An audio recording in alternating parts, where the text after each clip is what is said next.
Shabbat Shalom, brothers and sisters. Shabbat Shalom. We are back-to-back weeks. We don't usually do this, but we wanted to sort of get back in the groove of the ministry. But first and foremost, I am Bishop Taz here with Brother Zephaniah of the House of Judah International Fellowship Church. And I first and foremost want to give all thanks and praise to the Most High, Ahaya, Bahashem Yeshaya, Wa Ruach. For those who do not speak the Hebrew, Ahaya is the Most High. His name is the name that he gave to Moses in the burning bush. I am that I am. Ahaya, Asha, Ahaya. Yeshaya is Christ, the true name of Christ. Some of you know him as Jesus, but the J did not exist in the time of Christ. So in ancient Hebrew, his name is Yeshaya, and Ruach, which is the Holy Spirit, right? Now, before we dive into the lesson, I want to send encouragement and love to all the brothers and sisters within the ministry and those without. We know that this is a time of a lot of brothers and sisters are going through a lot of things health-wise, financially, and different things like that. But what I want you all to understand and what I want you all to know is that the Most High is our God, right? And we know what that means. We know what that means. The Most High knows what we have need of. He knows what we require, but he's only given us two requirements, right? Love him and keep his commandments. Loving him is keeping his commandments, right? But what's required to continue in this work and to walk in this ministry is faith, right? Faith is a trademark of the children of Israel. And if you lack faith in these times where you struggle, you won't be able to make it through these times, right? That's why there's only a remnant at the end. It requires a certain level of faith in the understanding and in the word that the Most High gave to you, walking in that faith. No matter what your circumstance may be, understand your promise is greater than your circumstance. I'm going to say that again. Your promise is greater than your circumstance. The Most High gave the children of Israel a promise, and you have to walk in faith that you will receive that promise over what things may look like right now, because your circumstances change. The Most High's promise hasn't. The promise that he gave to Abraham, the promise that he gave to Isaac, the promise that he gave to Jacob were all the same. It didn't change. It didn't morph. It didn't rotate. It didn't change its look. It didn't change its stature, and it didn't change its magnitude. It remained the same. So wherever you may be, understand, promise over circumstance. Have faith that wherever you are now, the Most High will pull you out. You will come out on top. Right? All praise to the Most High again. Let's give him a hand real quick. Right? Promise over circumstance. We're gonna have to do a lesson on that, Elder. All right. So today we're going into the tribes of Joseph, Ephraim, and Manasseh. We know that last week we sort of broke down the scripture of who Ephraim and Manasseh were according to the scriptures. So those who are coming into this lesson and haven't seen that lesson yet, don't leave. Listen to what we have to bring forth here today. And then once we're finished here today, go back, check out that lesson for full context. We will be touching on some of those scriptures here today, so that we will have a little bit more of a well-rounded understanding of what we're going to be going into concerning these two tribes, right? But last week where we left off is we went through Deuteronomy chapter 33, and we went through Genesis chapter 49 to sort of to show what it is was prophesied, so that we can identify the tribes of Joseph, Ephraim, and Manasseh today, right? And what we found is that some of those requirements, right, at the end, we said some of those requirements were, number one, the curses, right? Why are the curses an identifier of Israel? Because remember, the Most High said that if you keep my commandments in Deuteronomy chapter 28, he said, if you keep my commandments, I'll set you on high above all nations of the earth. You break them, verse 15, you'll be set low, right? These curses shall come upon thee, overtake thee until you be destroyed. We know that the children of Israel didn't keep the law, or else we wouldn't be scattered right now, right? So these curses that identify the children of Israel must also be used to identify the tribes of Joseph, Ephraim, and Manasseh. Everybody following, right? Good. Second is a large and growing population, right? The Most High said that they will be fruitful, that they will have fruitful wombs, right? That they would not only live on a fruitful land, but they would live, that they would be fruitful and able to multiply in great number. Remember, coming out of the wilderness, the most populous tribe was Manasseh, He was the fastest growing tribe over a 40-year period, right? So that was something that was prophesied, fertility, right? And we also found, number 3, that they would be a highly fruitful land and spread out, right? They would live on a lots of lots of largely populated areas, right? Number 4, that they will possess an air of nobility or pride, specifically concerning the tribe of Ephraim. Why? Because they possess the birthright. They possess an air of nobility, right? That Joseph possessed amongst his brother, right? Number 4, there would be an instance in their history where they were almost brought to extinction. Remember, it says that that Joseph is a fruitful bow whose vines run over the wall, right? The archers sorely grieved him and shot at him, right? So it would be these archers, this particular nation that would come and cut this nation's numbers almost down to zero. The tribes of Ephraim and Manasseh would nearly be destroyed, right? And another thing that we found out last week is that what? Ephraim has a particular characteristic, that he was prophesied to be a multitude of nations, or the fullness of the Gentiles, right? Meaning what? Ephraim himself, his children were from the tribes of Israel, right? But through mixture and the spreading out of their people, they were more susceptible to mixing with the Gentiles, right? It wasn't forced. It was something that they just did, assimilation. So what we find is that there's more ethnic diversity amongst the tribes of Ephraim than there would be amongst the tribes of Manasseh, right? So you may have, remember, we talked about the Joneses. You may have Joneses in 4 different countries, but at the end of the day, they're still Joneses. They may look different, they may sound different, they may have different languages, but they all have one origin, one father, one family, right? Look different, sound different, talk different, all Joneses. It's the same thing with Ephraim, right? So we'll be looking for, when we're trying to identify the tribe of Ephraim, we'll be looking for the ones that became the heathen, the one that once were Israelites, but they assimilated into a heathen way of life, almost disappearing into the people, right? We left off at Lost Tribes and Promised Lands, the Origins of American Racism by Ronald Sanders. Let's go ahead and get that for me, Zephaniah. Lost Tribes and Promised Lands, The Origins of Racism by Ronald Sanders, page 364. And a brief conversation ensued in their common ancestral tongue, according to Montesinos,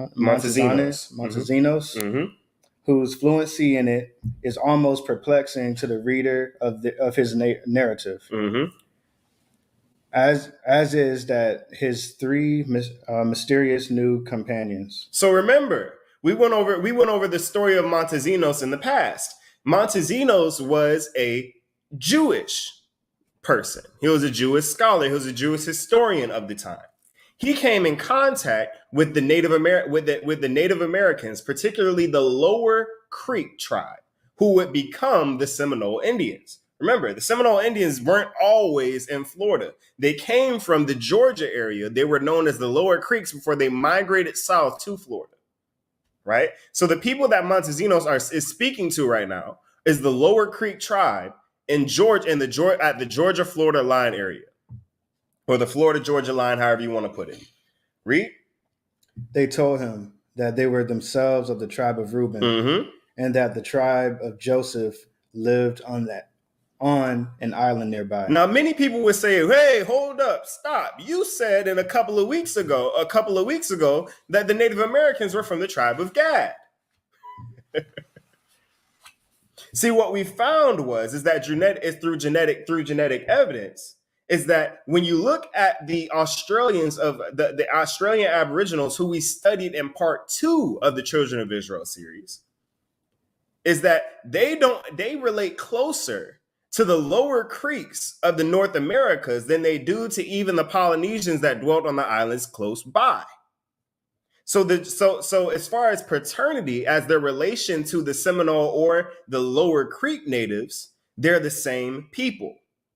So the Lower Creeks were not the same tribe as the rest of the Native Americans. As we found that there are indigenous tribes of America that aren't the same as the Native Americans. Now, that's going to confuse a couple of people, but we're going to show you again today.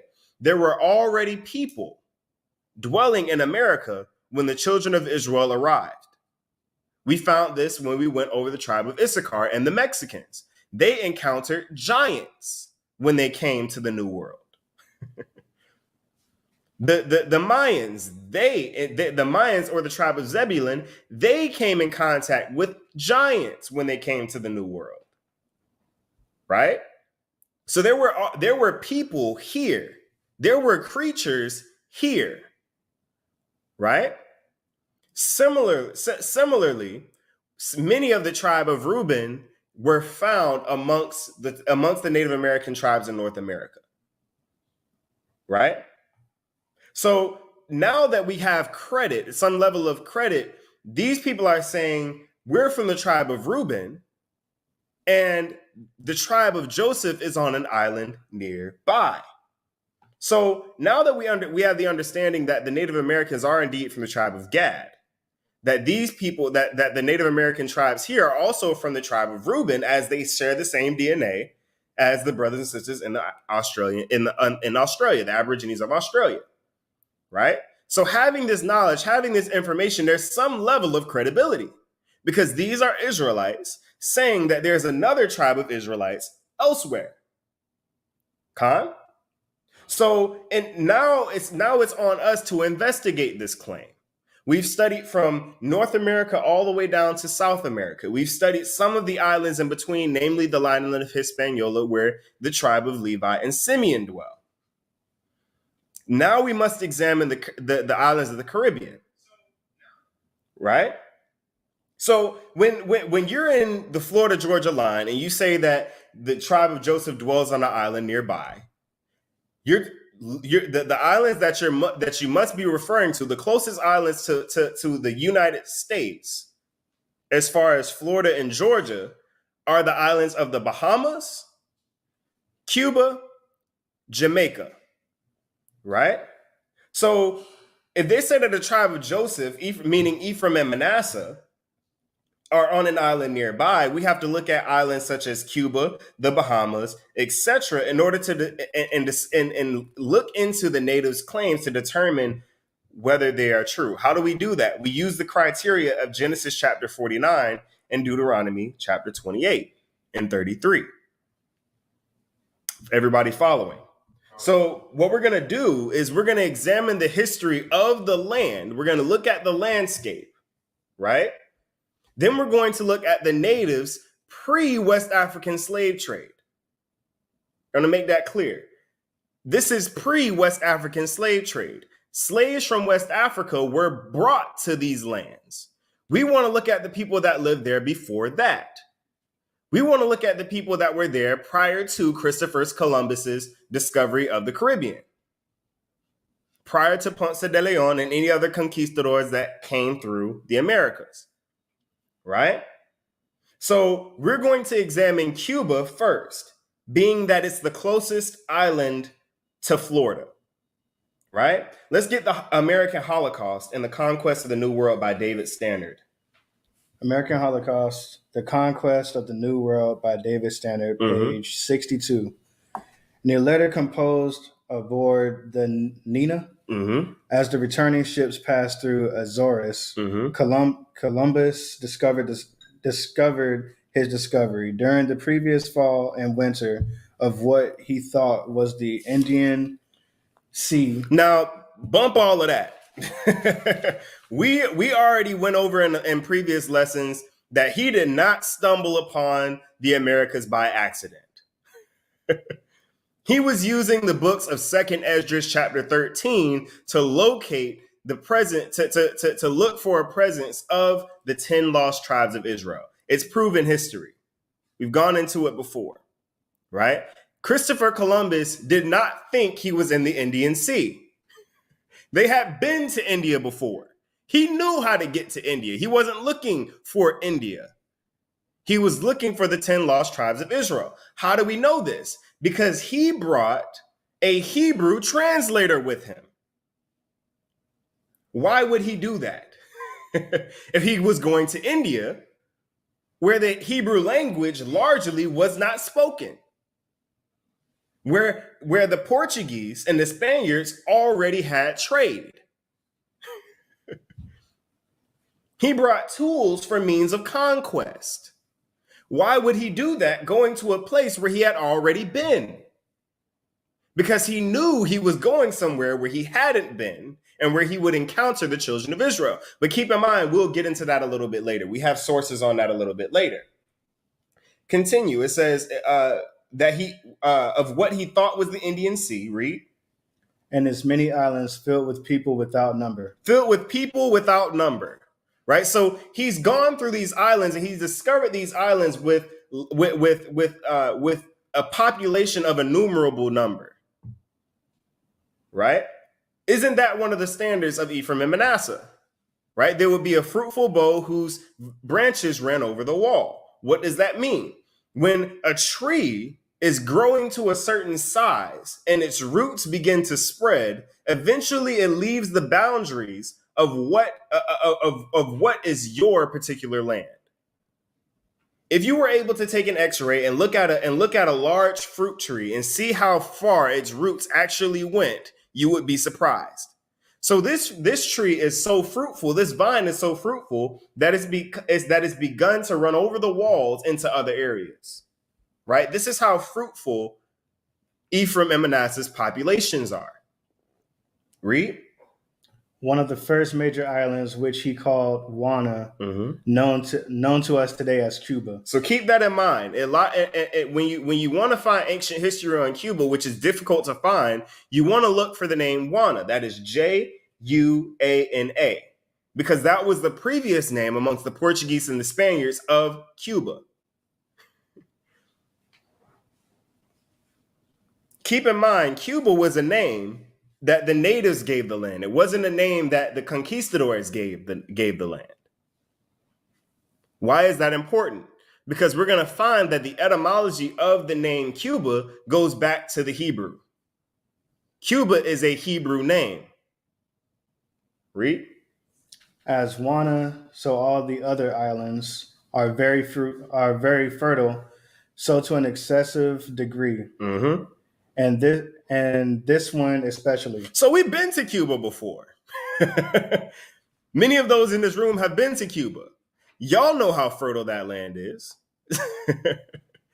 You can pretty much go anywhere and pick any kind of fruit that you're looking for that you want to eat. Everything grows directly from the ground. It's full with different wildlife and animals and beasts. Right? We've been there before. Oh, do we have a picture of Pinar del Rio where we stayed? Right? This is the city that we stayed in.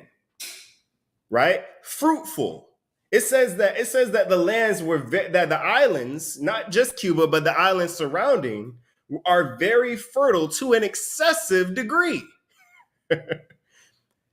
Keep in mind that this land was so fertile. We're going to find that this land was so fertile that the slaves that were kept by the slave owners, by the Spanish and the Portuguese, would escape into the mountains and never come back.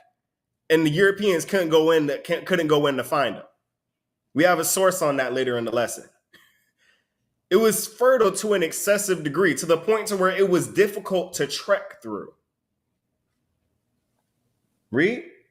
In it, there are many harbors on the sea coast. Many harbors on the sea coast, right? What do we talk about when we're talking about the lands? When we're talking about the lands of Ephraim and Manasseh, when you look at Deuteronomy chapter 33, verse 13, it says, "And of Joseph he said, Blessed of the Lord be his land, for the precious things of heaven, and the dew for the deep that coucheth beneath." Right? What is the deep? That's waters.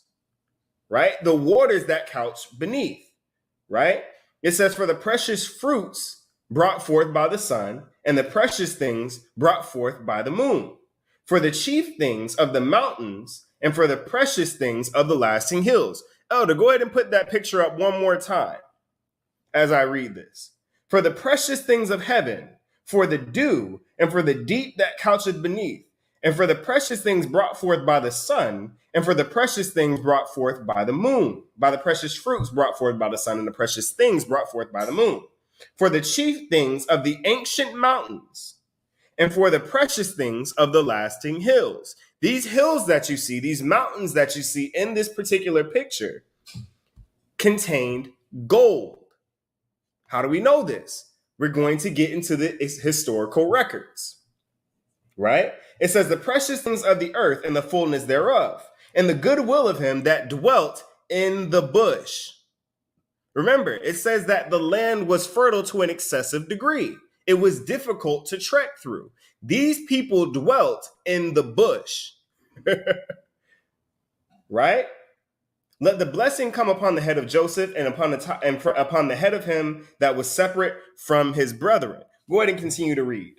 In it there are many harbors on the seacoast, beyond comparison, which others which I know in Christendom, and numerous rivers, good and large, which is marvelous. Now, keep in mind, this is from the American Holocaust, right? Page 62, right?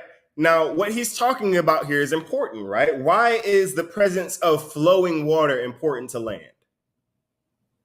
It increases fertility and viability of the land, right? It makes it easier for plants and for fruits to grow, right? That's why it's important that you have lots of flowing water. So if he's telling you that if Christopher Columbus is writing that there were numerous rivers, good and large, harbors on the seacoast, this is a presence of water everywhere on this land, not including the water that's under the land. Aquifers, sinkholes filled with fresh water, right? This is Cuba and the land surrounding that he's describing, right? So if you see the presence of all of this water, what does that tell you about the land? That it's extremely fertile. Read. Its lands are lofty, and in it there are many sierras and very high mountains. Just like you saw in the pictures. When you go to Jamaica, there are mountains, there are hills. When you go to Cuba, there are mountains and there are hills. When you go to Puerto Rico, there's mountains, hills, cliffs. This is what when you go to the Bahamas, mountains, hills. Right? This is the appearance and the appearance and the climate and the fertility of these lands was consistent throughout. Read. To which the island Tenerife is not comparable. All are most beautiful of 1,000 shapes, and all accessible, and filled with trees of 1,000 kinds and tall. Fertile. That's called biodiversity. We went over that with the tribe of Asher. Biodiversity. Read. And they seem to touch the sky. And I am told that they never lose their foliage, which I can believe, for I saw them as green and as beautiful as they are in Spain in May. And some of them are flowering, some with fruit. So they had trees that gave forth flowers. They had trees that brought forth fruit. They had trees that were just trees. Read. And there were singing the nightly. There were singing the nightingale. Salakia, and other little birds of 1,000 kinds in the mouth of November.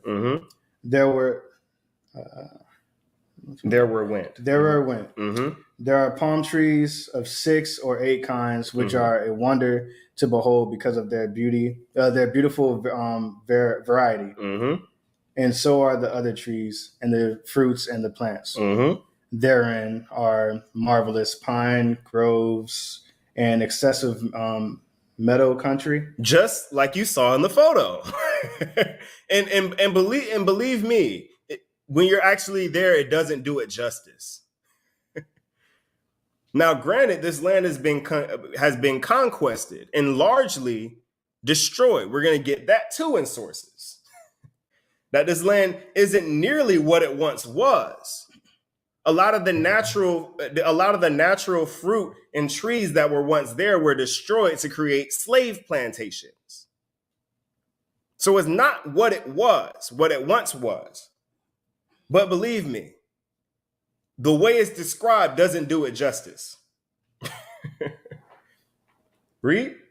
And there is honey, and there are many kinds of birds and great variety of fruits. All kinds of precious things, precious plants, animals, the variety of foliage and trees and all kinds of resources, all necessary for sustaining a large population. What's the problem with having a big population? There's not enough to go around. But if you have a series of lands that bring forth more than enough, what does it do? It makes it easier for your population to grow. There was once the father of eugenics once said that famine is the Earth's natural way of birth control or of population control. That's great. The resources on the Earth, there's only so many, right? So if the population begins to outgrow the constraints of the environment that you're in, people die, right? Survival of the fittest. But if you have a land that produces and produces and produces, it's able to sustain a larger and larger population. Right? Read. Up country, there are many mines of metals, and the population is innumerable. How many? Innumerable. How many? Innumerable. The population is innumerable. Why?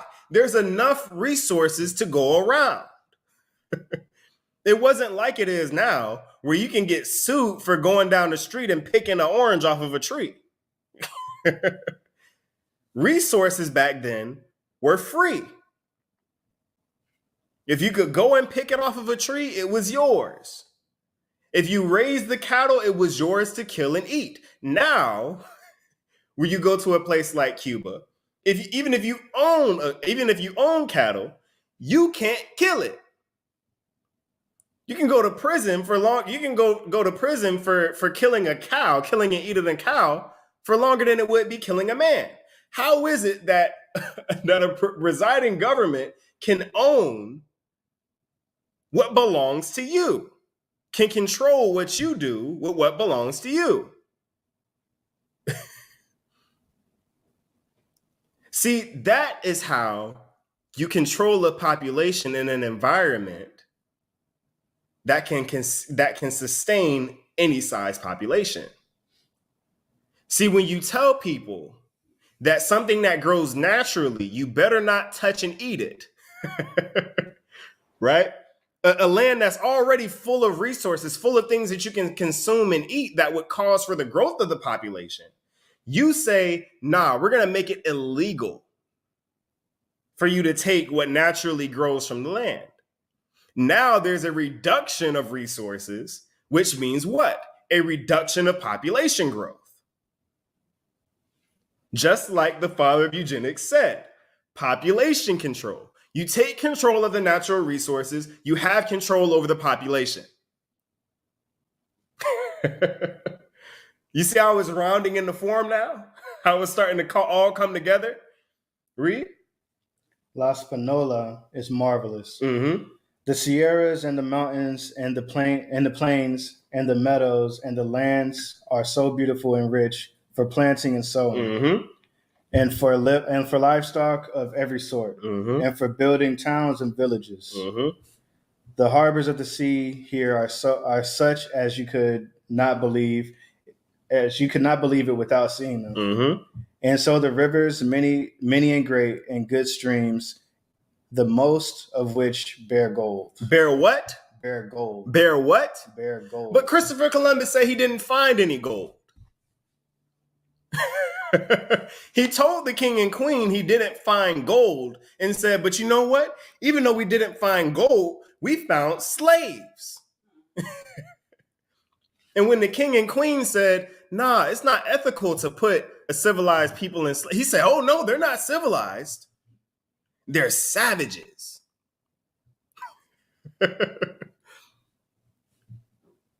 Ever wonder why Christopher Columbus lived the rest of his life in a prison cell?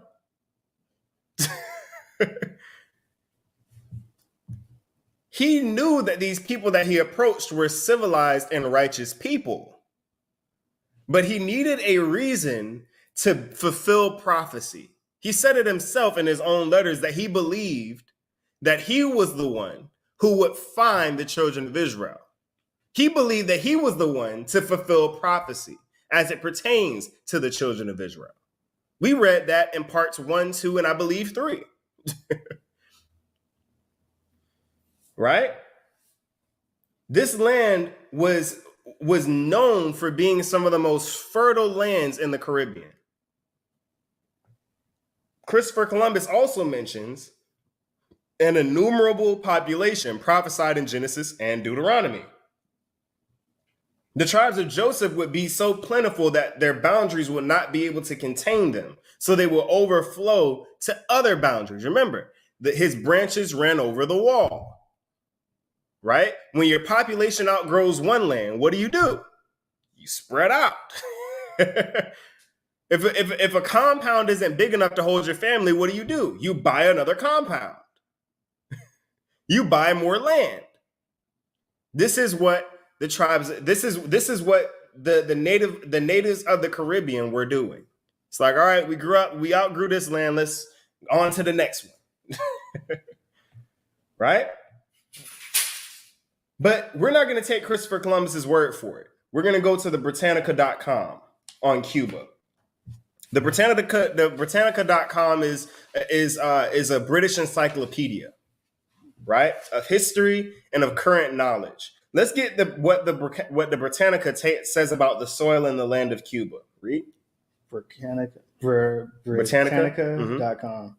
Cuba's lush tropical plant life includes thousands of flowering plant species, half of which may be endemic of the archipelago.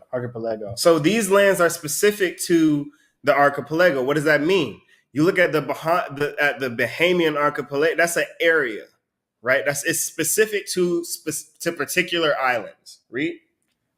Much of the original vegetation has been replaced by sugarcane, coffee, and rice plantations. Mm-hmm. Slovakia.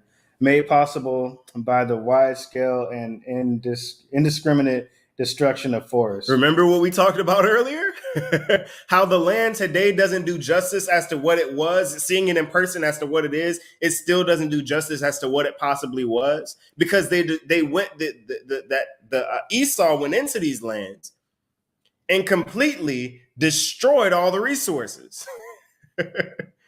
It says it indiscriminately, the wide and indiscriminate destruction of forests. They went through and just raped the land of its resources.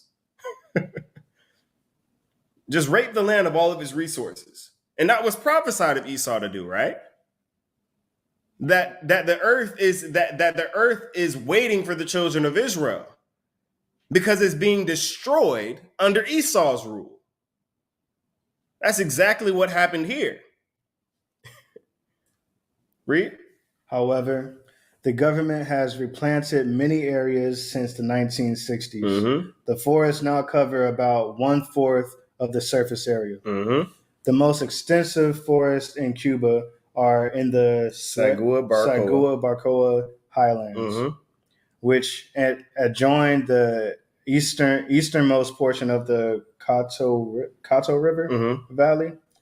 Mangrove swamps cover the lower coast and shoals mm-hmm. of the archipelago. Mm-hmm. Now check this out. Read. Cuba's national flower is the mariposa. The mariposa, meaning butterfly in Spanish. Read. Whose long green stems. Mm-hmm. Salakia. Can grow higher than 5 feet, mm-hmm. 1.5 meters, and produce fragrant white butterfly-like petals. Now, why is the mariposa the national flower of Cuba? Well, what you find is the mariposa is a night blooming flower.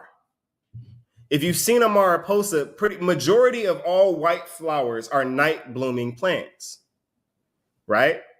What did the scriptures say about the lands of Ephraim and Manasseh? About the precious fruits brought forth by the sun and the precious things brought forth by the moon. Not only is Cuba's national flower a night blooming plant, but their national animal is a nocturnal creature. They only bloom or come out at night. The national animal of Cuba is the Cuban huita. It's a nocturnal and endangered species that once could be found throughout the Caribbean, including Puerto Rico. Right? So Cuba has a lot of natural beauty that was largely destroyed by the post-Columbian arrival of the Europeans, turning them into agricultural plantations. Now, if y'all don't understand, one fourth of the surface area of Cuba is not a lot. See, when we drove through Cuba going from Havana to Pinal del Rio, majority of it was flat land, plantation land. Think of that, 4-hour drive? All of that 4-hour drive was once forest and vegetation. All of it destroyed by the Europeans. Just to give you context as to how bad they did that land. From the entire land being filled with forest and vegetations to only 1/4 of the surface area being replanted. Completely destroy the land, right? And Cuba, and it's also known for it. So when you see the difference between what Christopher Columbus described versus what we're seeing in Cuba today, the huge difference is because of what? European arrival. That's a common thing wherever the Europeans conquered. They raped the land, they destroyed the people. Right? We get a similar description of Puerto Rico in historical records as well. Let's get the Aborigines of Puerto Rico and neighboring islands. The Aborigines of Puerto Rico and the neighboring islands by Jesse Walter Folks. Mm-hmm. 1907, page 21. This book was written and This book was published in 1907. It was written much longer before that. Read. A chain of mountains culminating at an altitude of about 4,000 feet in Yunque at the eastern end, crosses the island from the east to the west. Mm-hmm. The mountains are formed in part of a calcareous rock, and contain many caves. Mm-hmm. On the north and the south sides of the mountainous backbone, there are small parallel ranges of rounded hills, skirted by low and lowland along the coast. So now we're looking at the island of Puerto Rico, a little bit further away from the islands of Jamaica, Cuba, and Bahamas, which immediately border the United States, right? So already we see mountains, hills, all connected. They run throughout the land. Keep in mind, Puerto Rico is not very large. You can drive around Puerto Rico in a day, in 24 hours. It's not very large. Read. The shores have very good harbors into which flow several rivers and lagoons. Rivers and lagoons, a presence of water. Remember, if there's a great presence of water, rivers, harbors, what does that mean about the land? It's fertile. Read. Into which flow several rivers and lagoons that offer favorable places for that peculiar fluviatile culture characteristic of people like those who live in the delta at the mouth of the Orinoco and around Lake Maracaibo. That's in South America. Read. The caves along the north coast are large, and the beaches afford good landing and camping resorts. Mm-hmm. The sites of the latter being generally indicated by shell heaps of some size. So now he's describing the beauty of the land. It's not exactly like it is in Cuba, where you're seeing a ton of foliage. This is like a paradise land where there's lots where the beaches are more magnificent, right? Where the beauty is more immediate, right? As opposed to just outright foliage and beauty in that manner in terms of the beauty of what the land brings forth, right? Majority of Cuba, although it does have forest areas, there's many mountains and caves, cliffs, and beaches. That's mainly what Puerto Rico is made up of. Read.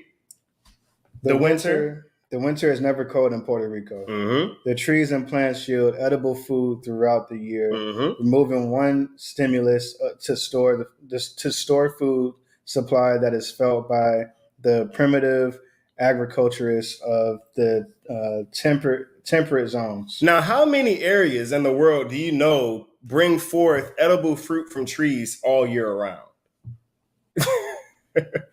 You don't find that in many places. But but Puerto Rico is unique in that way because it brings forth, at this particular time, their trees brought forth fruit all year around. Read. An inducement to economy of food and to development of high culture thereby is rarely found in the tropics. Mm-hmm. See, this is what makes Puerto Rico different from the other islands of the tropics, of the Caribbean. This land, the fruits that were brought forth of this land were more constant. They were more consistent. They stayed all year round, whereas on other islands, lots of fruit trees and certain things were seasonal, as we know them today. Right? It says an inducement to the economy of food and to the development of high culture thereby is rarely found in the tropics. Read. Vegetable food is available at all times. Vegetable food is available at all times. Once again, something that's very rare. Read. There are seasons for planting and harvesting, but no arid deserts to disappoint the agriculturalists. Now, why is it plausible for these plants to bring forth to bring forth fruit and vegetables all year round? Because there is no season change in Puerto Rico. Remember, he said there is no winter. So if the temperature and the climate is consistent all year around, there's no reason for a vegetable or fruit to be seasonal. There are no seasons. So if there's only one season, that means that the season is all that the fruit's natural place of growing or temperature, whether it be say certain plants grow at 72 degrees, right? If it's 72 degrees all year around, that plant will be just fine, growing all year around. Which is why it's possible for people to grow seasonal fruits indoors all year round. Read. The land is well watered, inviting tillage at all times. So the land can produce all year round, just like it said here, right? It says the land is well watered, just like we find in Cuba, and you can plant, you can do agriculture at any time of the year. Read. The temperature in Puerto Rico never falls to the point where men need firewood to keep them warm or closed houses to shield them from the cold. So it never gets cold enough to where you need a jacket. You need to put on a whole sweatsuit or some mittens or something like that. It doesn't get that cold. Read. The only shelter one requires is protection from the rain and the sun. Mm-hmm. Both the fauna mm-hmm.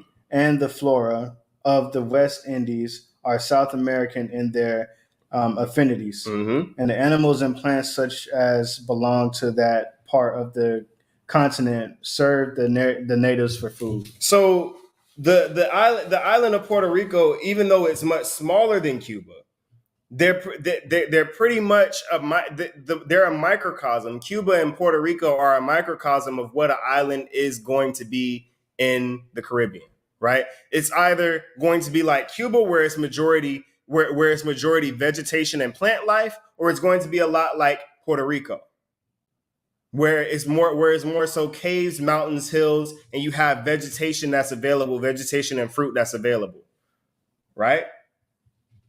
So their fertility and the fertility and the structure of the lands themselves is consistent throughout the Caribbean. They're comparable to the other surrounding islands, including the island of Hispaniola, where we discovered the tribe of Simeon, or the Haitians, prior to the arrival of the West African Haitians. Many don't know that the Dominicans were known as Haitians before the West Africans came in and took up the name of Haitians, right? But the natives, or the native Taino of Hispaniola, the island of Hispaniola was the exact same, right? Now, the islands of the Caribbean, as we've discovered by going through Deuteronomy chapter 33 and going through Deuteronomy chapter 33 and going through Genesis 49, we see that the islands of the Caribbean definitely match what it is that was described by Moses and by Jacob. But that doesn't certify the islands of Puerto Rico, the people on the islands of Puerto Rico and the islands of Cuba and throughout the Caribbean, as the tribes of Joseph. We know that anybody can live on any land, right? But there's a standard as to who the children of Joseph was and what will befall them in the last days. So now we have to take a look at the people, right? Who the people were, where they came from, what culture they had, what language they spoke. Pretty much the history of these people, right? And once again, the Puerto Rico's national animal is the coqui, which is a nocturnal frog. It only comes at it only comes out at night, and it's known for its singing throughout the night, basically. So it's another that both of the animals, all of the national animals throughout the Caribbean are pretty much nocturnal animals. They only come out at night. Right, which remember, the scriptures say the precious fruits brought forth by the sun, which we saw in the description of Cuba and Puerto Rico, and the precious things brought forth by the moon, the rarest and the most beautiful things to the standards of the Caribbean, usually come out at night. Right? The islands of the Caribbean do fit the description given by Moses and Jacob. Now we must examine the Taino people who inhabited these lands prior to the arrival of the Europeans and the West African slaves. The Tainos. There's something very important that you have to know about the Tainos before we start breaking down, according to scripture, who they are, because there's a lot of misconceptions about these people. Let's get the Tainos, the rise and decline of the people who greeted Columbus. The Tainos, the rise and decline of the people who greeted Columbus, by Irving Rouse, page 5. The central group, which is our concern here, lacked an overall name in Columbus's time. Its members referred to themselves by the names of the localities in which they lived.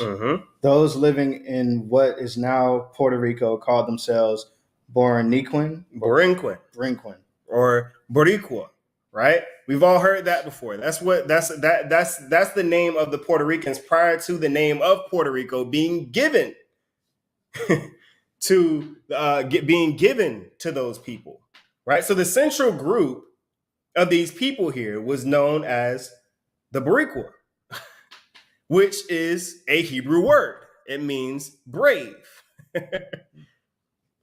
It comes from the word barakiath, which means brave. Right? So it says, now keep in mind, this is the central group of people. These are essentially the leaders of this nationality of people in the Caribbean. So go ahead and start from where it says those living in what is now Puerto Rico.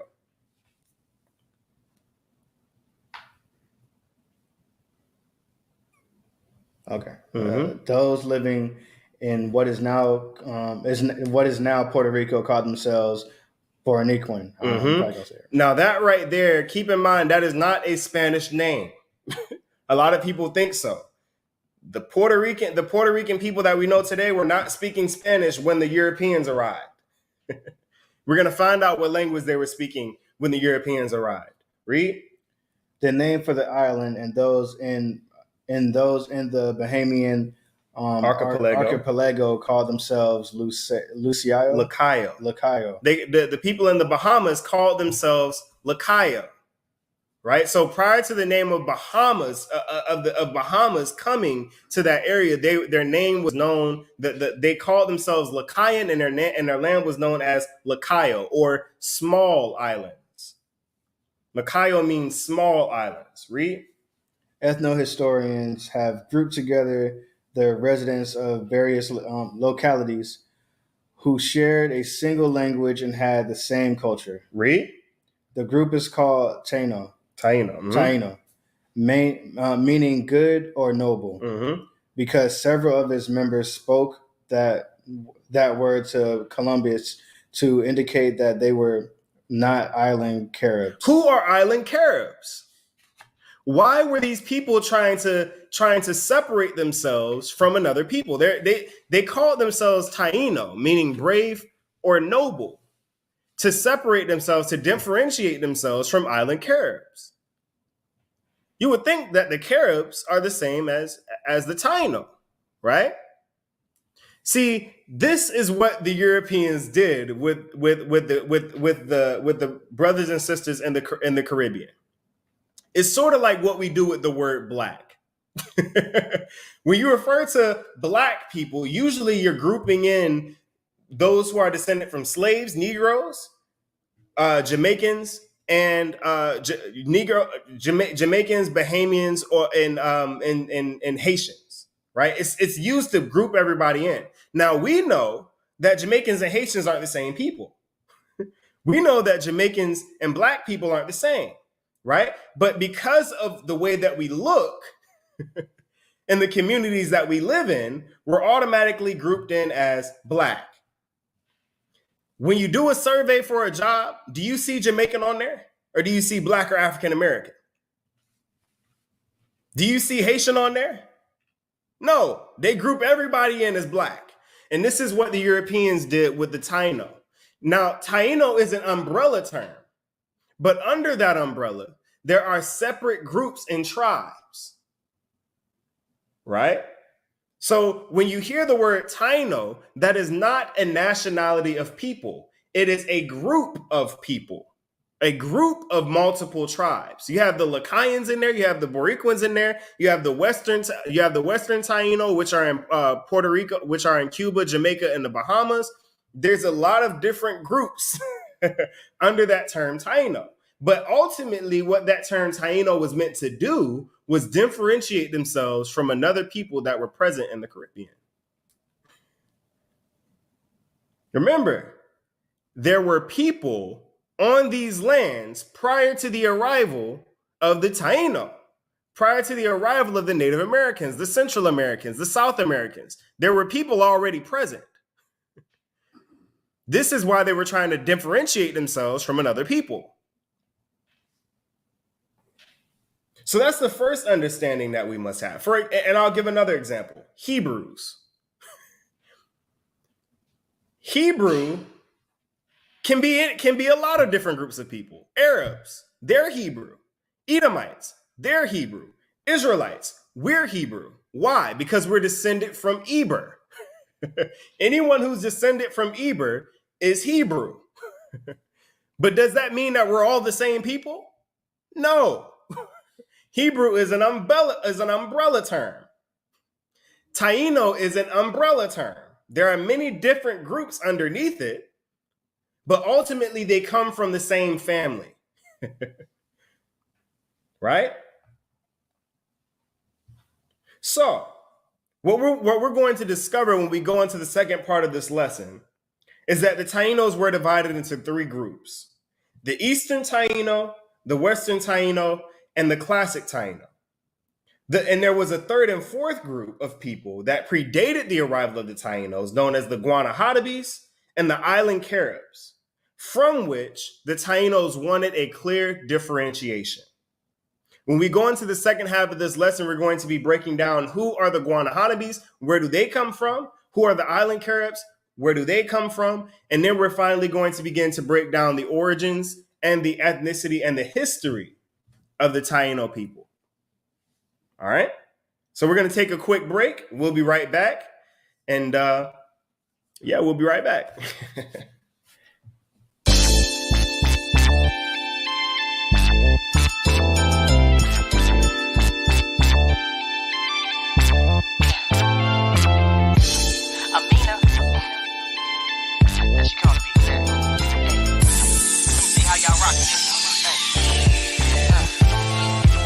Sunny weather, cruising down the block. Mind free, I ain't worried about the clock. Thank my father for the blessings, man, they flowing non-stop. Catch me riding through the east side to the hilltop. In the past, I was worried about the wrong thing. Getting fresh, stayed faded, couldn't see the change. Had my mind so gone, couldn't feel the pain. Had to humble down to the Father just to see change. Now bounce to the left, bounce to the right. Every day I try my best just to duplicate Christ. But the way it's set up, I can never reach the height. Gotta keep working, trying to make it in the book of life. Positive speech on my tongue now. Trying to spread God's word to the whole town. I ain't perfect, I'm just trying to put in work. Doing like a higher told me, getting ready for the countdown. Show me guidance, repentance, forgiveness, and what's right. He showed me life, he gave me life, abundant life. And despite of what people think, he been so good for me. All praise to the Father. Come on, loud, head out, watch out now. It's the meaning coming to you with that West Coast style. I'm just trying to use the gifts that I'm blessed with. Telling the good news of Christ, I gotta shout it. Too much time being wasted on the streets. Couldn't hear the Father's voice, it was too much noise. Now that I look into the book that he gave to me, can't let the adversary steal my joy. That's why I bounce to the front, bounce to the back. Call the fam, get together, have a righteous kickback. I ain't worried about a thing, cause I higher got my back. The way it slap, finna put this truth music on the map. I see all the drama that I've been through. Even notice all the friends that had it too. It ain't my fault I found that I'm a real Jew. Trying to follow the ashes of Christ, that's a breakthrough. He showed me guidance, repentance, forgiveness, and what's right. He showed me life, he gave me life, abundant life. And despite of what people think, he been so good for me. All praise to the Father. Come on. The light that shines through all it, to gather us to be as one. Yeah, yeah. Ain't no time for the pain. Gotta find other ways. Just be to relax and party. He showed me guidance, repentance, forgiveness, and what's right. He showed me life, he gave me life, abundant life. And despite of what people think, he been so good for me.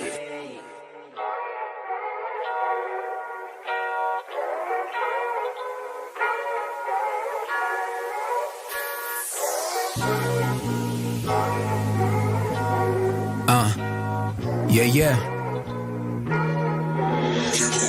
Hear me out. Black man, black woman, know that you are heaven sent. God blessed you with melanin, that's quite an embellishment. Every time I look at you, I see excellence. Praise the higher for being such a perfectionist. You've been told your whole life that you were ugly, huh? By the ugly ones, they just jealous, pissed cause they ain't got your genetics. They spend thousands to have your features and they still look pathetic. Damn. In every black neighborhood, there's a liquor store. I wonder who put them there and what they did it for. They know that alcohol is detrimental to your body. Once consumed, it destroys your mental. They want for you to indulge in these substances, and by they, I'm referring to your government. Now we take the word government and you will find that government means control and it means the mind. They want us to operate in our lowest nature. They were successful, but God sent me to elevate you. I just want us to get back to what we used to be. Kings and queens, know that you are royalty. You claim to be African, you claim to be Indian. None of that really matters, cause all of us are indigenous. Know your worth. You the salt of the earth, but somewhere in time we lost our flavor. Disconnected from nature and all the aspects of it. It's been demonized, and we've been programmed to believe it. I broke away from religion, and I'm so glad that I did it, cause shortly after that's when I started to realize that this God we've been seeking out the whole time is dwelling deep on the inside of each and every one of our temples. I meant bodies. You no longer need to see the truth because I just dropped it. Real talk. Now this is where I step away. Take a break, find a quiet place to meditate. Relax my flesh as my mind begins to elevate.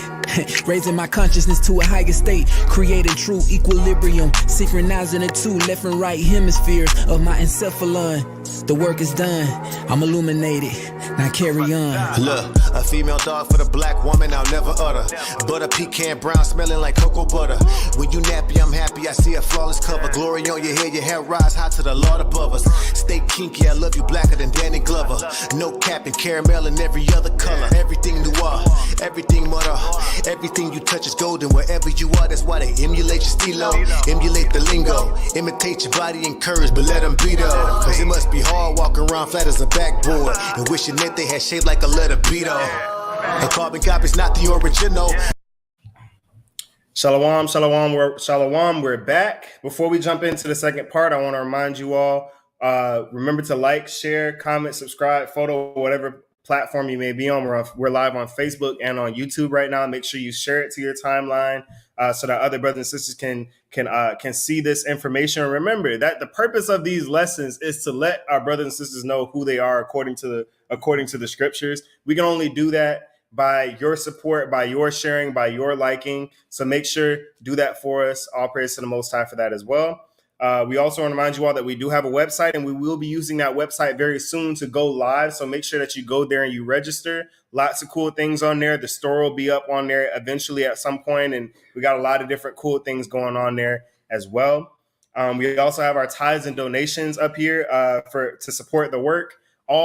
Everything that's if you're a part of the ministry, if you're baptized into the body, you will send tithes to the Cash App up here, and you want to mark it with what you want to use for. We keep receipts, whatever you want that money to be put towards, whether it's feast days or towards the Saturday gatherings. We put that money towards that so that we can continue to do this work and continue to come before you all every week. So thank you for all of that in advance. Now, for part 2 of Ephraim and Manasseh, the tribes of Ephraim and Manasseh, right? So what we found is that the Taino were not one group of people, but rather divided into 3 groups of people. Oh, Salakia. Brother Rawaban is here with us as well. He's going to be reading. He tagged in for the second half of this lesson. Salakia, brother. But what we're going to do is we're going to examine these 3 groups, the 3 groups of Tainos, right? The Eastern, the Western, and the Classic, right? And we also have 2 groups that aren't a part of Tainos, the Guanahatabi and the Island Caribs. And we're going to figure out who they are as well. So let's go ahead. We're back in the book, The Tainos, The Rise and Decline of the People Who Greeted Columbus. We're going to drop down to page 5. Go ahead and get page 5, brother. Page 5. Columbus encountered Tainos throughout most of the West Indies. Mm-hmm. They inhabited the Bahamas and all of the greater Antilles, except Western Cuba, where they were separated from Middle America by the peripheral ethnic group, the Guanahanabes. So now keep in mind what Columbus says here. What it says about Columbus. It says he encountered Tainos throughout the most of the West Indies, not all of the West Indies.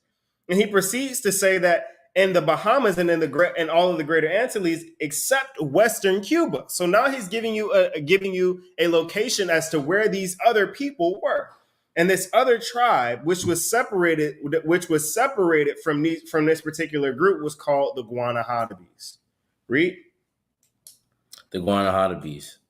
The chronicles do not clearly indicate who occupied the northern part of the Lesser Antilles, but recent archaeological research has shown that this population too was Taino. So the greater Antilles and the Lesser Antilles. For those who do not know the greater of the Lesser Antilles, Elder, we have a map. We have a map in the photos. Now the West Indies is essentially divided into 2 parts. Right? You have the greater Antilles, which you see here on the map. Now, keep in mind, this map comes from a book that was made in the 1800s, the late 17, early 1800s. Right? So what we're seeing here is you have the greater Antilles, which includes which includes Cuba, the Bahamian Islands, the island of Hispaniola, Puerto Rico, and Jamaica. Right? Now you see the line, you see the circle circling those islands in the Greater Antilles, but it excludes the Guanahanabes in Western Cuba. Why? Because they're not Taino, right? And you have the Lesser Antilles, which includes the Guadalupe, Barbados, all the way down to Trinidad and Tobago. And in between that, you have the Virgin Islands, which connect them, right? So this is sort of a visual of what you're looking at here concerning what it is that it's talking about. So when we go back and read over this part, now you have a little bit more context as to what Greater Antilles and Lesser Antilles means. So go ahead and read. The Chronicles do not clearly indicate. The Chronicles do not clearly indicate who occupied the northern part of the Lesser Antilles, but recent archaeological research has shown that its population too was Taino. So the Tainos had the islands of Guadalupe down to the areas of Trinidad and Tobago, excluding islands like Aruba, which was primarily Asherite. Right? Go ahead and read. A second peripheral group, Island Caribs. The Island Caribs lived on the island from Guadalupe southward, separating the Tainos from South America. So now we're starting to see a difference here. Now there's two ethnic groups outside of the Tainos that appear on these maps. You have the Island Caribs and you have the Guanahanabes, both of which are not related to the Taino, right? Now, these are the indigenous people of these lands pre-Taino or Israelite arrival. Right? Let's drop down to page 34 in the same book, The Tainos, The Rise and Fall of the People Who Greeted Columbus. Page 34. Scholars have mistakenly called the western neighbors of the Tainos by another name, Saboni, right? So it says scholars have mistakenly called the western neighbors of the Tainos. Now, who are the western neighbors of the Tainos? The Guanahatabe, right? They were dwelling in western Cuba, this small little corner of Cuba. It says that western neighbors have mistakenly called the Tainos by another name, the Sidoni. Read. The Sidoni. That term actually applies to a local group of western Tainos in central Cuba. So the Sidoni are not Guanahatabe, but rather Taino. Right? They're Taino. Read. Allegria, 1981, 4 through 9. The Guanahanabes lives at the far end of Cuba, separating the Western Tainos from the fully civilized peoples of Middle America. They must have spoken a language different from the fully civilized peoples of Middle America. They must have spoken a language different from their neighbors, for Columbus's Taino interpreter was unable to converse with them. So you have to keep this in mind. Keep this fact in mind. Why? Because remember, there's a differentiation between Ephraim and Manasseh. What do we know about Ephraim versus Manasseh? Ephraim would become the fullness of the Gentiles, right? He would interbreed. He would mix cultures. He would assimilate. But what we're seeing here with the Western Taino of Cuba, they had no relation with the Guanahatabe. They didn't want nothing to do with these people, right? See, the interpreter that Christopher Columbus brought was able to speak to the Taino in Cuba, but he wasn't able to speak to the Guanahatabe. They spoke two different languages. Now we're going to find out what language that interpreter was speaking. We're going to find out what language he was speaking. Go ahead and read. Unfortunately, they became extinct after their language could be studied. We know it only from local names. They went extinct before their language could be studied. So the Guanahatabe no longer exist. The Guanahatabe, the small, because keep in mind, this was the Guanahatabe already had dwindling numbers. After the Tainos came and pushed them to their little corner, they were already almost extinct at that point. They went completely extinct with the introduction of European diseases. Knock them out of existence much quicker. Read. Could be studied. We know it only from local names, which are not sufficient to determine its affiliation. So they never wound up learning the language of the Guanahatabe. The Cubans couldn't, the Cubans or the Western Taino couldn't tell them anything about it, and there was no interpreter that could speak the language of the Guanahanabi. Let's go to page 33. Page 33.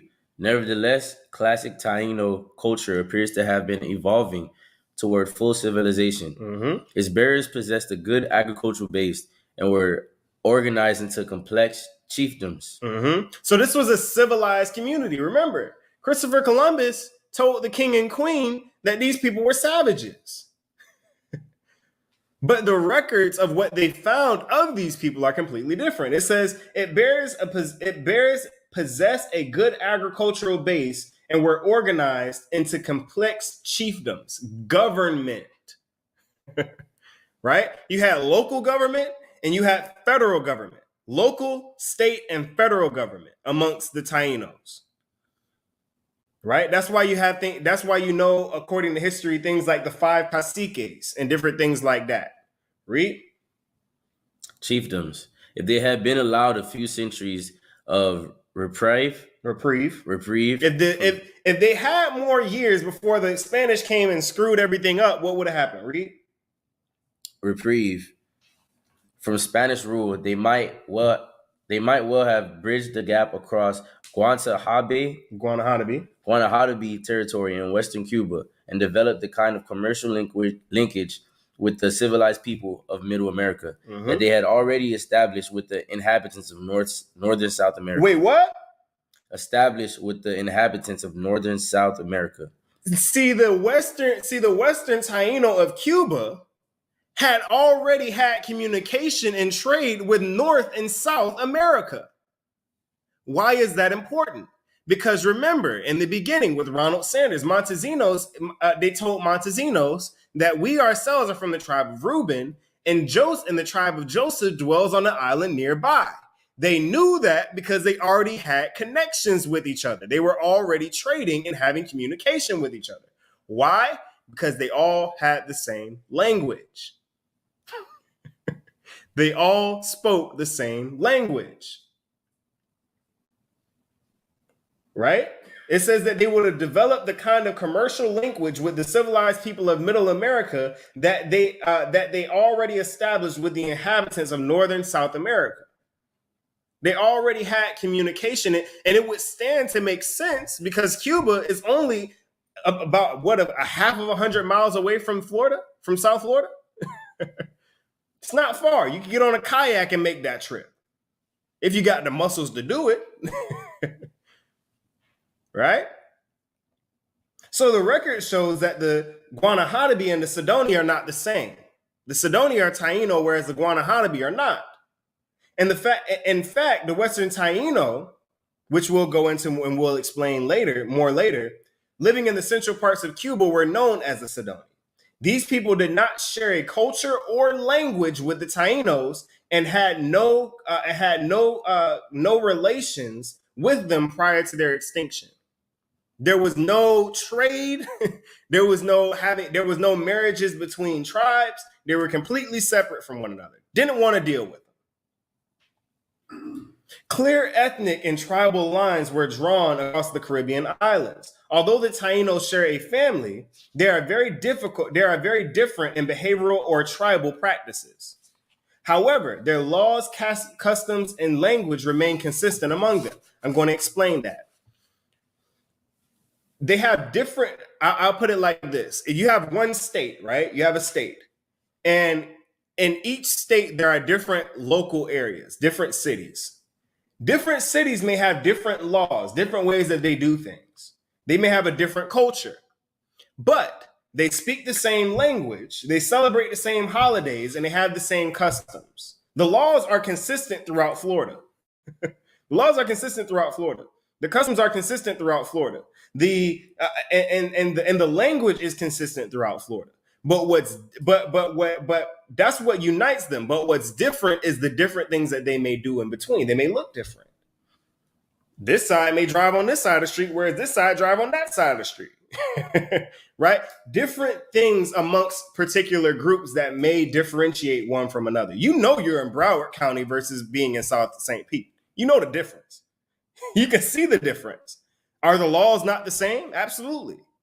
Do not majority of those people celebrate Thanksgiving, Christmas, Valentine's Day? Absolutely. Do they not all speak English? Of course. But it's all the intricate commonalities of the community that are different, that they used to differentiate the Taino. This is not the same for the classic Tainos. This is not the same for the classic Eastern Tainos of Puerto Rico and the other lesser Antilles. Why are we saying that?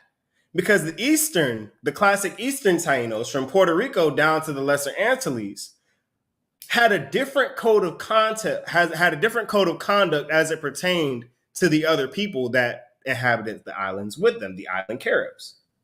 They frequently traded and had relations, adopting customs, among other things, from their non-Taino neighbors. See the difference? The Western Tainos wanted nothing to do with the Guanahanabi, whereas the Eastern Taino, the classic Eastern Tainos from Puerto Rico down to the Lesser Antilles, were all involved, accepting customs, intermingling their language, marriages with their non-Taino neighbors. See the difference already? Let's go back to the Tainos, the rise and decline of the people who greeted Columbus. This page 19. The Tainos and Rise and Decline of People Who Greeted Columbus by Irving Rouse. Page 19. Mm-hmm. The Tainos cannot be understood in isolation. Mm-hmm. They must also be viewed in terms of immediate neighbors, the Guanahanabis and island Caribs, with whom they interacted and exchanged cultural, linguistic, and biological traits. So from what we saw, as it pertains to particularly, remember, the Boricuan or the Boricua of Puerto Rico were the central group of the Tainos, right? Now, when you examine the Western Tainos, we see that the Western Tainos wanted nothing to do with the Guanahanabi, with the natives of their land. But we see with the central group of the Tainos, the Eastern classic Tainos, the Boricua, that they freely intermingled language, culture, and trades, along with biological traits, right? They started to become the island Carib.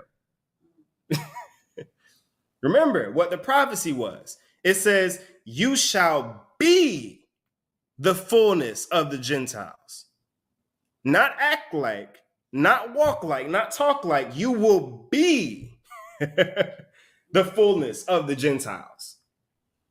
Unlike the brothers the brothers and the sisters in Cuba who didn't want anything to do with the natives of that land, the people who weren't Taino, the Eastern Taino welcomed it. They welcomed integration. Right? So from this point, we see that the Western Taino, who are the Cuban, Lacayan, and the Jamaicans, right? Keep in mind, this is all prior to the West African slave trade, right? We know that today the Bahamian people, as well as the Jamaican people, are now majority West African, right? But the natives of this time, the Taino natives that dwelt in Cuba, Lacaya, or the Bahamas, and Jamaica, were a much smaller population in comparison to the classic Tainos. The classic Tainos had the larger population. The Western Tainos had a smaller population, even though they had larger lands. So the population in Cuba was smaller than the population in Puerto Rico, even though Cuba was larger than Puerto Rico. Remember what Moses said about the last days for Ephraim and Manasseh. He said, let there be 10,000s of Ephraim and thousands of Manasseh. So Ephraim's population would be 10 times the amount of what we see with Manasseh. Why? Because Ephraim will be the fullness of the Gentiles. He had help. See, if all you do is breed, there's a reason why Israel was the smallest nation on earth for so long, because we weren't outbreeding with other nations the same way that everyone else was. It takes longer for a population to grow that way. But when a nation is more susceptible to assimilation, their population grows faster because you're uniting with other larger groups, which is why there are 10,000s of Ephraim and thousands of Manasseh. Manasseh wasn't dealing with the island Caribs and the Guanahanabi, right? The Eastern Tainos were. So their population was much larger, right? The the classic Tainos, who are the Haitians, remember, prior to pre-Columbian, pre-West African slave trade, the Haitians are the modern day Dominican, the modern day Dominicans, who are the tribe of Simeon, prior to the West Africans coming in and sort of taking that name of Haitians, or being given that name of Haitians by the French, right? So, and the Eastern Tainos, who are from Puerto Rico throughout the Lesser Antilles, right? Outside of Jamaica, which was originally the home base for Manasseh, right? We look at the 12 tribes chart today, and when we see Manasseh, who's usually there? Cubans, right? Cuba was not originally the home base of the tribe of Manasseh. It was Jamaica. Jamaica was the capital of the Western Taino people, not Cuba, right? And keep that in mind, because it gets dicey when we go into the tribe of Benjamin, because there's a lot of people in Jamaica that think they're from the tribe of Benjamin, but aren't, which goes to show looks don't matter. You got a lot of their brothers and sisters over there. They had the accent. They look Jamaican. They got the locks, but they're actually from the tribe of Manasseh. Because Jamaica was originally the home base of the Western Taino people. Right?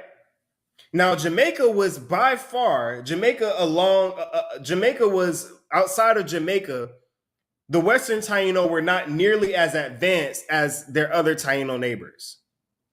So once again, Ephraim 10 times, not only is their population bigger by 10 times, but they're also more advanced. Remember, the scriptures say that Ephraim will be greater than his brother. He will be greater than Manasseh. Right? So Ephraim not only has a larger population, but they're also more advanced. And outside, and the home base for the tribe of Manasseh, Jamaica was right with the other Tainos. So it was just as advanced, right? However, unlike the Eastern Tainos, they refrained from mixing with non-Tainos. How do we know this? Let's get page 7 in the Tainos. Page 7. A more widespread difference in culture is better documented. The inhabitants of Hispaniola and Puerto Rico stand apart because they were the most populous and most advanced culturally. So they stand apart. Puerto Rico and Hispaniola. Remember, Hispaniola originally inhabited by the tribe of Simeon. And Puerto Rico, they stood apart because they were the larger populations in the Caribbean. Right? Read. In a previous book, I proposed calling them classic Tainos. Mm-hmm. With the few exceptions discussed below, the inhabitants of the islands to their west became known as sub-Tainos. Mm-hmm. Islands to their west, the islands to the west, the sub-Tainos is the islands of Jamaica, Cuba, and the Bahamas. That's sub-Taino, read. Here I instead apply the geographical term Western Tainos to these Indians. Mm-hmm. So the Western Tainos are like I just said, the sub-Tainos and the Western Tainos are one and the same. Read. Western Tainos to these Indians who inhabited Jamaica, most of Cuba, and Bahamian archipelago. Mm-hmm. And I used the term Eastern Tainos for the inhabitants of the small eastern and southern islands, including most of the Virgins and Leewards. So now we're seeing the division of the Tainos according to culture, right? We already documented the difference, right? You have the tribe of Simeon and Hispaniola that are known as the Dominicans today. You have the Puerto Ricans whose ancient name is the Boricuas, and and just to be clear, there's a reason why the Puerto Ricans are called classic Eastern Tainos, because even though their populations and the cultures are consistent with the classic Tainos of Hispaniola, they're not the same tribe. We discovered that by going over the tribes of Simeon and Levi. They're not the same, right? Culturally, geographically, the population overflow of the Boricua is the third division of the Eastern Tainos. So, Elder, we have the map. We're going to put the map up there again, right? So the Boricua, when you look at this map, those who are in the room, you can see it on your phone, or we have the TV in there as well. But those who are watching, look closely. You can identify Puerto Rico just under the island of Hispaniola. Now, the island of Boricuan, or the land of the Boricuas, or the land of the noble lords, when their population grew, they went from Puerto Rico to the Virgin Islands and moved from there, which is why genetics show that Puerto Ricans are different from those on the island of Hispaniola, but are the same as the people in the Virgin Islands down to the islands of Trinidad and Tobago. The water, Elder. The text also confirms that the Tainos did conduct trade with neighboring islands and with the mainlands. So they had the same language, they had the same culture, and they did have trade with each other. Let's drop down to page 17 of the same book. Page 17.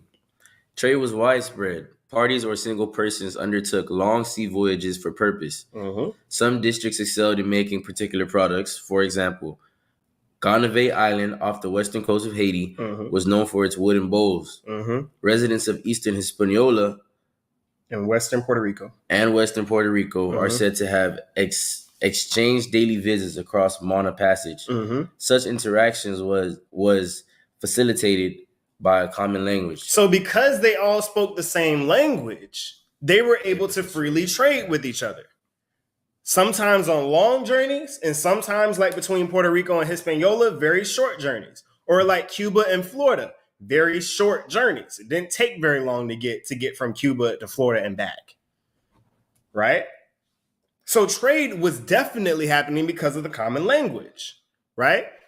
What language were based off of part 3, when we went over the tribes of Simeon and Levi, what was the language being spoke by the natives in the island of Hispaniola? Hebrew. They were speaking Hebrew. So if they had a common language, that would tell you that what language were the Eastern Tainos or the Tainos speaking? Hebrew. But we're going to go to Christopher. This source is called Christopher Columbus and the Participation of the Jews in the Spanish and Portuguese Discoveries. This is from a book from 1894. Go ahead and get that. This is page 98. Page 98.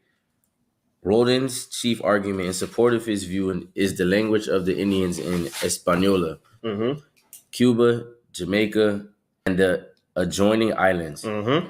He contends that it has many resemblances to Hebrew. Mm-hmm. In fact, he even calls it corrupted Hebrew. Mm-hmm. He asserts that such names as Cuba and Haiti are Hebrew. Which they are. Read.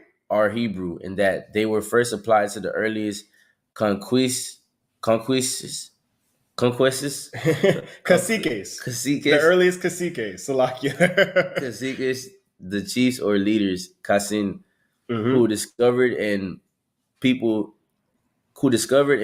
the islands. So they're saying that the people who discovered the islands, the islands were named after them. Read.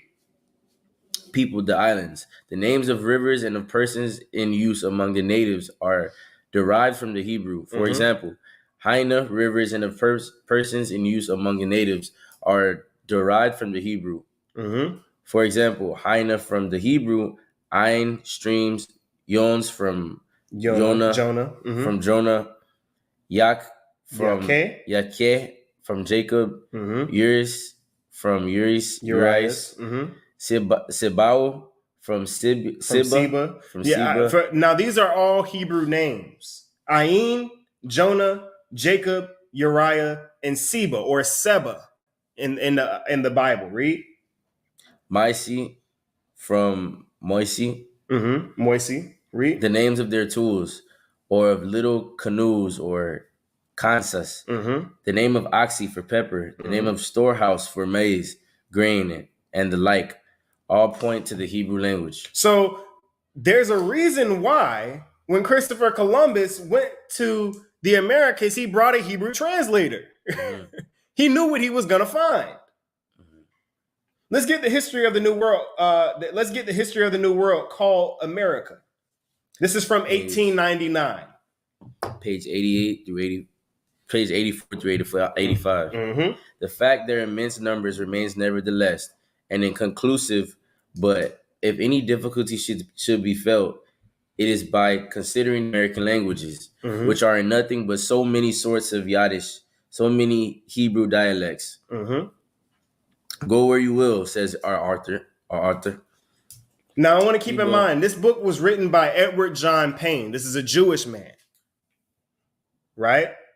He says, which are, he said the fact that their immense numbers remains nevertheless and is conclusive, but any difficulty should be felt, it is by considering the American languages, which are in nothing but many sorts of Yiddish or Hebrew, right? So many Hebrew dialects. What is Yiddish? Yiddish is not Hebrew, right? It's Hebrew mixed with other languages, right? So when he says Yiddish, he's not talking about the Hebrew, the language of Yiddish that's spoken in Europe. It's sort of like using the word pidgin, right? Pidgin is like broken English. It means broken English. There are many types of broken English. You have patois, Jamaican patois, which is a sort of pidgin, right? You have Hawaiian pidgin, which is English mixed with Hawaiian language. Yiddish means Hebrew mixed with another language, right? So he's saying that they were speaking broken Hebrew, right? Start from go where you will. Go where you will, says our author. Cuba, Hispaniola, or Jamaica, you will find the same thing. They all speak the same language. What language is that? Read. As these islands were first populated from the continent, the languages of the continent are presumably Yiddish also. Hebrew, read. The very names of the islands are taken from the Holy Tongue. Consider the word Cuba. It is not that excellent Hebrew. That's a question. He said, consider the word Cuba. Is not that excellent Hebrew? That's Hebrew. The word Cuba means helmet. It means protection, right? It means head in Hebrew, right? So what he's showing here is that, look, you can go anywhere you want. The language of Hebrew is being spoken throughout all of these islands, right? Go ahead and continue reading. Whether the Indians of the islands of Saint Domingo and Cuba, whose language is said to have been half Hebrew and in many of their customs nearly resembled the Jews, practiced the same rites as those in use among the Indians of the continent. And the Indians of the continent, remember, who did we study? We studied the Native Americans of North America, Central America, and South America. He said that their language, he says that their languages, their customs, and their rites were the same as those on the mainland. And what did we find about the culture and the customs and the rites of those on the mainland? They were Israelite. They had the priesthoods. They had the lands of refuge. They had the first fruits. They kept the Feast of Tabernacles. The way that they traded, the way that they married, the way that they viewed marriage, the time for circumcision, the naming ceremony, where on the same day, 8 days from the time that a young man is born, he's circumcised and given a name. This is all things that we found amongst the Indians through North and South America. He's saying that the culture of these people on these islands and the language of these people on these islands, their ceremonies, rites are the exact same as what we see everywhere else. So what does that tell you about these people? Especially since Israelites in North America said, hey, there's Israelites on those islands. Right? Continue reading. It would be difficult to say, but that they possessed traditions in common with them, evidently derived from a Hebrew source, is plain from the following relation of Torquemada, which we cannot refrain from inserting. See, it is true that the Indians of the Isle of Cuba say that they knew that the heavens and other things had been created. Pay close attention. Remember in the lesson on the tribe of Gad, where we found out that the Native Americans not only knew how the earth was created, but they also knew the structure of the earth and the spirit world. Let's see what the Cubans know. It says, it is true that the Indians, read. It is true that the Indians of the Isle of Cuba say that they knew that the heavens and other things had been created. And they affirm by 3 powers. 3 powers. Awfully specific, right? Who are the 3 powers? I know y'all in this room know who those 3 powers are.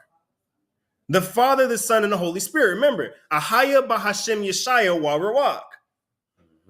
Right? The Father, the Son, and the Holy Spirit. That's Hebrew, right? So he says by 3 powers. And remember, what is that word? Remember, it says in the beginning, God created the heavens and the earth. When you go into the Hebrew and you look at that word God, it's plural, God's. It's the Hebrew word Elohim, which means 3 in 1. God's. So the Cubans know not only that the heavens and the earth were created, but that they were created by 3 powers. They affirm 3 powers. Read. They affirm by 3 powers, one of whom came from such a part, and the other 2 from other parts. It says one of whom came from such a part. Remember, who is Christ? The Son of the Most High. So not only do they know that there's 3 powers, they know the order of which they came. There were 2 powers present, the Most High and the Holy Spirit, and from the Most High and the Holy Spirit came Christ. Remember what the Most High said. It says, let us create man in the Most High's image. Male and female created he them. The image of the Most High, the image of the Elohim is father, is male and male and female creates life. Adam, Eve, Cain. Right? Read. They were perfectly. They were perfectly informed of the deluge. The deluge. What's the deluge? The flood. They knew about the flood. Read. The old men above 70 or 80 years of age reported that when their first countrymen settled in the island, an old man, knowing that the deluge was about to happen, built a large ship in which the island, an old man knowing that the deluge was about to happen, built a large ship in which he embarked with his household and many animals, and having 2 sons, and one of them laughed and said to the other, turn him into jest. But the other revoked him and covered his father. What story is this? The story of Noah and his sons. Now keep in mind, they're telling this story as if their ancestors, Noah, was in Cuba. They're saying their ancestor, keep in mind, he's calling him an ancestor. Not a man, not some man from another tribe. He says their ancestor knew that the flood was coming and built an ark. Right? And he embarked on with his household, who Noah go on the ark with. His 3 sons, their wives, and his wife. Right?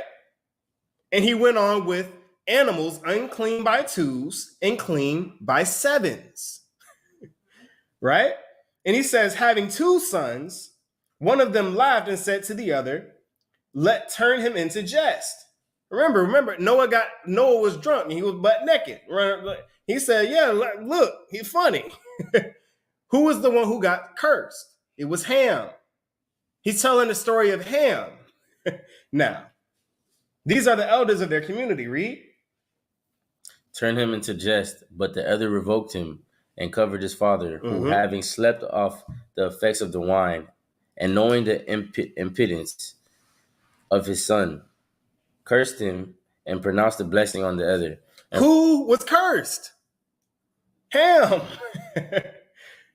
So they're telling the same story. Read. blessing on the other, and from the former, the Indians of these countries were descended. So they themselves trace their line back to Shem. Now I want to make this clear for those who are watching, because a lot of people have the misconception that Hebrew was the only language spoken. You have to understand, yes, Hebrew was the only language spoken at one point. Hebrew was the language spoken by Ham, Shem, and Japheth, right? But the problem with this logic is that a lot of people say, well, just because you speak Hebrew, it doesn't make you an Israelite.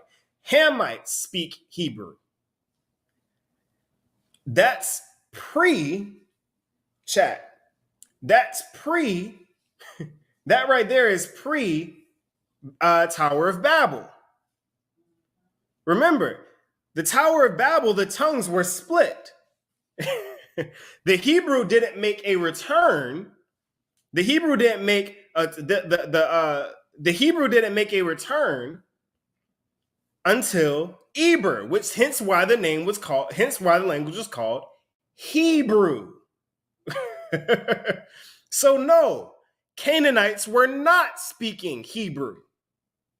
Canaanites do not speak Hebrew. Hebrews speak Hebrew. Now, granted, under that umbrella, there are other nations. For example, the Arabs. When you look at their script, when you look at their text is just Hebrew upside down, right? Or when you look at the Idumeans, people thought that the children of Israel were worshiping Yahweh because the Shashu or the Idumeans were worshiping that name, writing it in what language? Hebrew. Right? So Edomites, Arabs, among other nations, do speak Hebrew, none of which are Hamite. The language was split by that time. So no, there aren't any Canaanites speaking Hebrew. Right? So these people said the son that received the blessing from Noah after covering his nakedness, right? The one that was cursed was Ham, but the one that received the blessing was Shem, right? So these natives are saying, we are descended from Shem. So for those who believe that the Taínos were descended from the Canaanites, already incorrect, because guess what? They're speaking the Hebrew, they have the Israelite rights, and they themselves know that they aren't from the Canaanites. Not much more, the people of the mainland affirm that they are indeed Israelites from the tribes of Joseph. Let's get Lost Tribes and Promised Lands by Ronald Sanders. Page 92. Go ahead and read the source. Retake the source.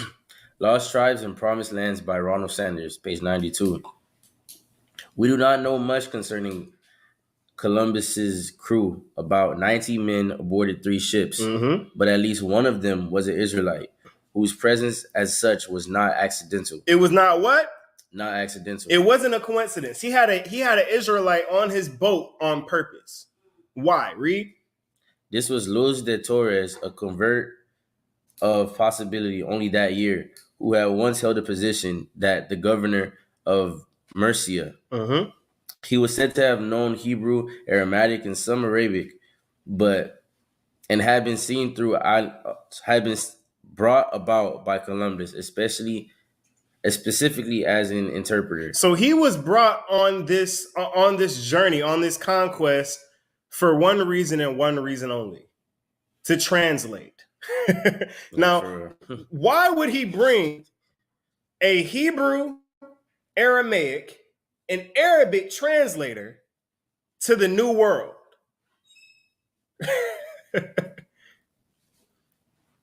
Why would he do that? Why is that something that he would do? Why would he bring a Hebrew translator to the New World? Christopher Columbus knew. We went over this in previous lessons, specifically in the lesson on Simeon and Levi, that Christopher Columbus, when he arrived in the New World in the island of Hispaniola with a Hebrew interpreter, and he did it because he found the New World utilizing 2nd Esdras chapter 13 as a tool to find the lost tribes in America. It's historical fact. It's historical fact. It's in all of his letters. It's in all, and it's in all of the scholars, and it's in all of the scholars' writings concerning Christopher Columbus. He did not get to the United States by accident. Let's get The Hope of Israel by Manasseh ben Israel. The Hope of Israel by Manasseh ben Israel, page 112. I shall speak somewhat in this discourse of the divers opinions which have been, and shall declare in which countries is thought the 10 tribes are. So Manasseh ben Israel, through his discourse, now keep in mind, Manasseh ben Israel is a couple of things. He's a scholar, he's a historian, and he's a preacher. He's a pastor. He's saying, I shall speak in somewhat discourse of diverse opinions which have been, and shall declare in what countries it is thought the 10 tribes are. So this is the consensus amongst other historians and scholars as to where the 10 tribes are.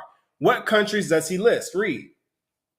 Tribes are Hispaniola, Simeon, the island of Cuba, Manasseh, the continent of America, the north, south, the north, south, and central Americans, Issachar, Issachar. We're about to get to Panama in a minute. Issachar, Gad, Asher, read. Panama, Zebulun, New Spain, and Peru. Now keep in mind, he mentions Cuba here, the island of Cuba.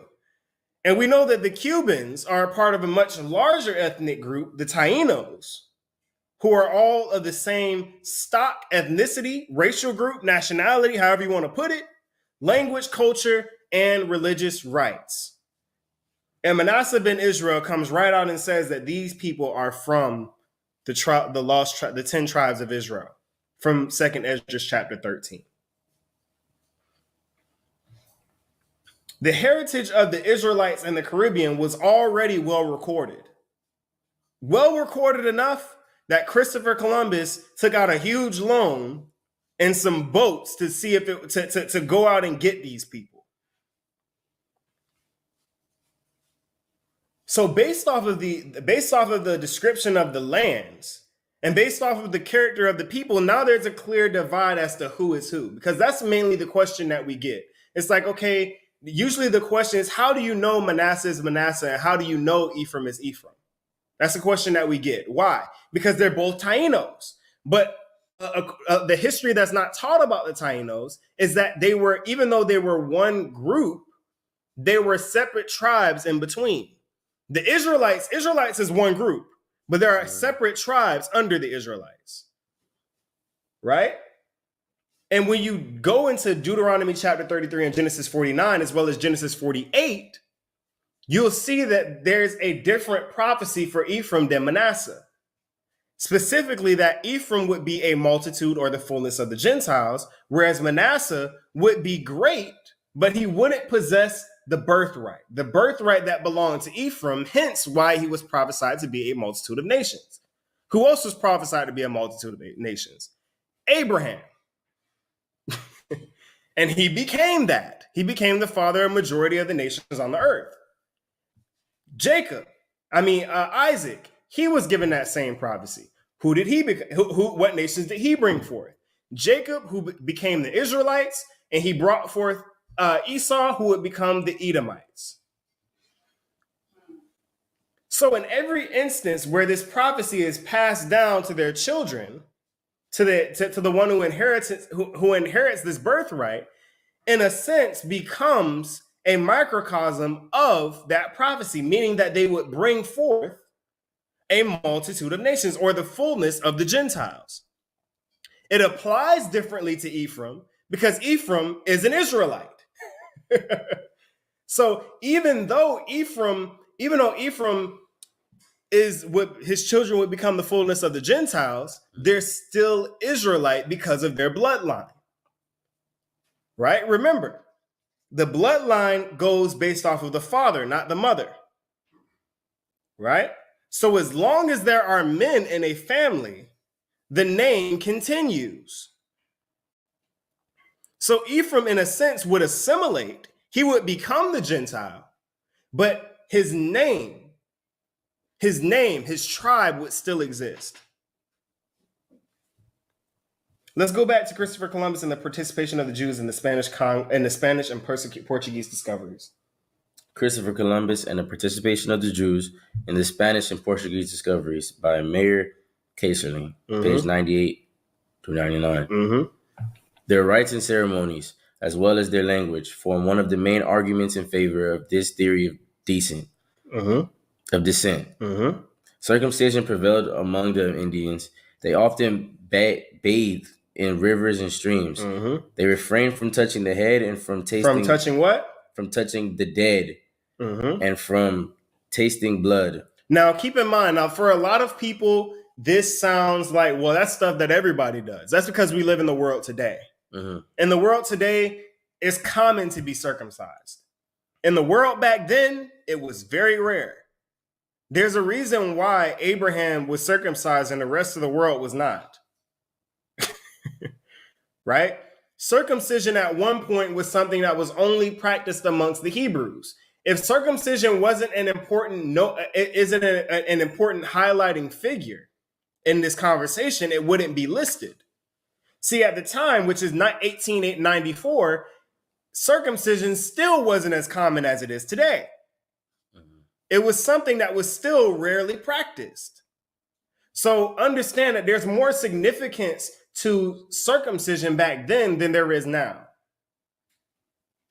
So them being circumcised was a big deal. That's a law of Moses, right? That goes back to Abraham, right? That's a big deal, right? So they're circumcised. Their language is Hebrew, right? It says that they bathed in rivers and streams. They practice rites of cleanliness, or what is known in Hawaii as taboo. The word taboo comes from the Hawaiians, meaning cleanliness. It's a Hebrew word, right? So they practice taboo or cleanliness, right? It says that they refrained from touching the dead. Remember, in Hebrew communities, there was one family that dealt with dead people. There was one family that dealt with dead people because when you touch a dead person, you're unclean, right? And it says, and from tasting blood. Now, that's something that a lot of people disagree on in this time. How many of y'all know people who do the medium rare situation where they want some blood in that thing? And apparently it's the proper way to eat meat. It's not the Israelite way to eat meat. You cook the blood out of meat. You don't eat blood. That's where the spirit of a creature or an animal is. It's in the blood. You don't eat that. Right? That was something that was specific to the Israelite people. Something that's very, very signifying of an Israelite person. We were some of the only people on earth that practiced this. Right? Brothers and sisters in America, black brothers and sisters in America get picked on for it. It's like you eat your meat medium well and well done. That's not the right way to eat it. It's overcooked, right? No, and when brothers and sisters try, they get some money and they try it. It's like I'm still trying to get to the medium rare that y'all was doing. I can't quite. I was watching an interview the other day with two brothers, both of them retired football players, and he was like, "How do you eat your steak?" And he didn't want to say it because he didn't want to get embarrassed. He was like, "You eat it well done." Like we all know, I'm still trying to work my way back from it too. We just don't do that. It's not natural. Don't taste natural. Don't look natural. You want your food to be cooked. That's how Israelites made their food. We weren't eating blood. We weren't sopping the meat up in the red juices, okay? We weren't doing that. Go ahead, read. I'm tasting blood. They had definite fast days. They had definite fast days. Israelites had definite fast days. Fasting and prayer. We know what fasting is. Read. Marriage with sisters-in-law was permitted if they were Childless widows. Now that's important and it's very specific because that is an Israelite law, right? If you have a brother and he gets married and he doesn't father a child with that woman before he dies. Why? Because men went off to the military. Remember, when you married, you had a year to have a child. You had a year to have a child before you were sent off to the military, sent off to go to war. If you didn't have a child before then and you died in battle, your brother would then marry the sister-in-law to bring forth a child in his brother's name, in his brother's stead, so that his brother's lineage can continue. That was law, right? Very specific. It's also only known to be done amongst Israelites. Only known to be done amongst Israelites. Read. Childless widows. Wives were discarded for new helpmates. What's a helpmate? That's biblical. That's the term helpmeet is biblical. That's what woman was created to be. Remember, scriptures say that Eve was created for Adam to be a helpmeet to him, right? A partnership, right? So they practiced divorce as well. Read. Helpmates. They also sacrificed first fruits on high mountains and under shady trees. Mm-hmm. They had templates and carried a holy ark before them in time of war. If that's not Israelite, I don't know what is. Only Israelite, once again, something that only Israelites did. Israelites had the Ark of the Covenant, and they would bring it with them into battle. The Ark of the Covenant would precede them before they went into battle. Why? So that the presence of the Most High would be there to fight their battles. That's how Israelites went into battle and didn't lose one man. Israelites would go into battles greatly outnumbered, but would leave not losing a man. Sound familiar? Ever heard of the Battle of 300 in Greece? The movie 300? They got that from Gideon in the Bible. That came from Gideon in the Bible. The Most High said, I only need 300. The Most High said, listen, y'all know you brought all of these men with you. Give me 300 and we'll take down this whole army. That's a story from the Bible. And the Spartans, who undertook that same battle later on, according to their legends, were also Israelites from the tribe of Dan. Check out the lesson on the tribe of Dan to learn about that. Go ahead and continue reading. Carried a holy ark before them in time of war. Mm-hmm. They were also, like the 10 tribes, inclined to idol worship. Mm-hmm. They worshipped idols.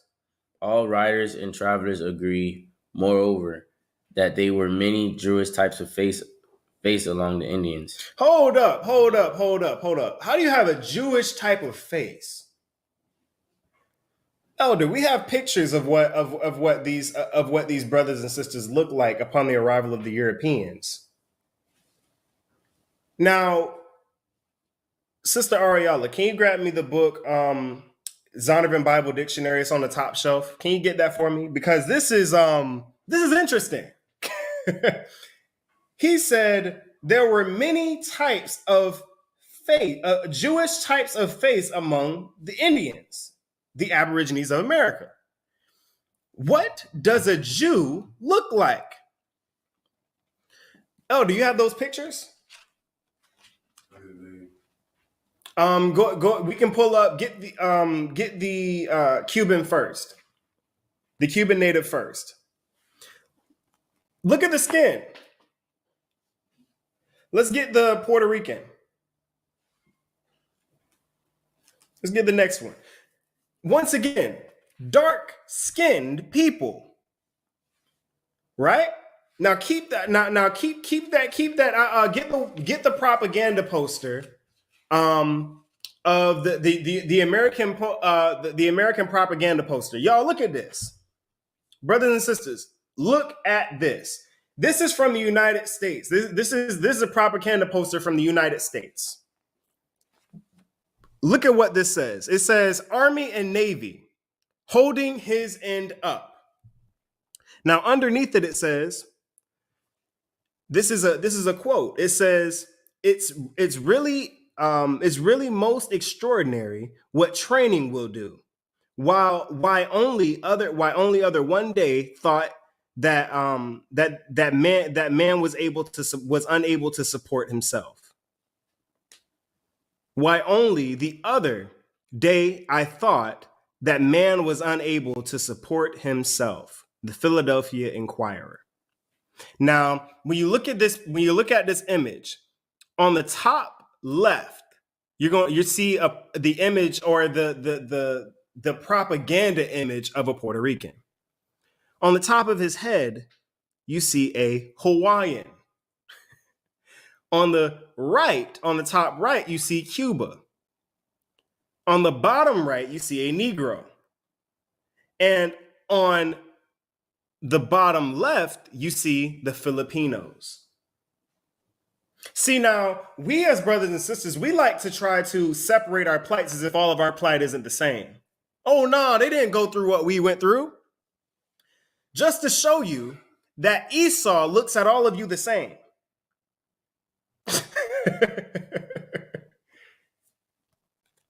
All of you the same. He says that man is unable to support themselves. These people are nothing but entertainment, is what that was. What do you do? What do you go to a circus to do?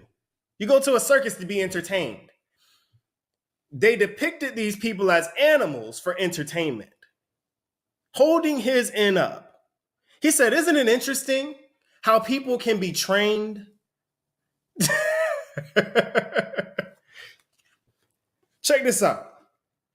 We're going to go over here to, now this is the Zondervan Bible Dictionary. It was constructed by Jewish people. This is not something that was written by a black man. And it's the common authority on all things Hebrew terminology, right? So this is a book that you would find in any library or any biblical library, right? So we're going to go and get the word Niger. We're going to get the word Niger. That is Niger, right? And why am I going here? Because it's important when we're looking at these particular things. What he said was, go ahead and read that last sentence one more time. We're going to get that last sentence from go back a page. This is the word Niger. We're going to go back to that last sentence of Christopher Columbus and the participation of the Jews in the Spanish and Portuguese discoveries. Go ahead and get that. That's the final sentence. Okay. They also sacrificed first. Wrong page. Gonna flip here. Right there. Right there. All writers. Okay. All writers and travelers agree, moreover, that there were many Jewish types of face among the Indians, the Aborigines of America. Many Jewish types of face amongst the Aborigines, the Indians and the Aborigines, right? So what does a Jewish face look like? Let's go with the Jews of the New Testament. This is the word Niger, which you find in Acts chapter 13, verse 1. It says, a surname of Simeon, one of the 5 prophets and teachers at the church of Antioch, sent forth by Paul Barnabas in the first missionary journey. Niger, black. The word Niger means black. Now, the 5 prophets that it was speaking of, Simon, Peter, Paul, they were called Niger at Antioch. Acts chapter 13, verse 1. They were called black at Antioch. Now, some may think that that's a coincidence. Let's get the word Ham. Many of you in here who followed the lessons, many of you who are already in the truth, you know what this is. But this is for those who are new and don't know this information. This is Ham in the Zondervan Bible Dictionary. Ham, the youngest son of Noah, born probably 96 years before the flood, and one of 8 persons to live through the flood. He became the progenitor of the dark races, not the Negroes. He became the progenitor of the dark races, not the Negroes, but the Egyptians, Ethiopians, Libyans, and Canaanites. Now, why is that interesting? Why is that important that it says not the Negroes? because the Negroes themselves are a dark race of people.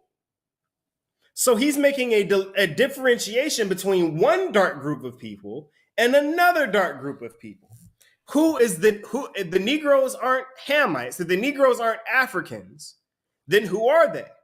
We're going to get the word ruddy, because we're going to find that in the scriptures, there's another group of people that are dark, that have a dark skin, right? We went to the word ruddy in the Zondervan Bible Dictionary. Ruddy, a word used to refer to a red or fair complexion, in contrast to the dark skin of the Hebrews. References: 1 Samuel chapter 16, verse 12, 1 Samuel chapter 17, verse 42, and Song of Solomon chapter 5, verse 10. The Hebrews were dark-skinned people. The Hebrews were Niger, black. Acts chapter 13, verse 1. Ariella, the water.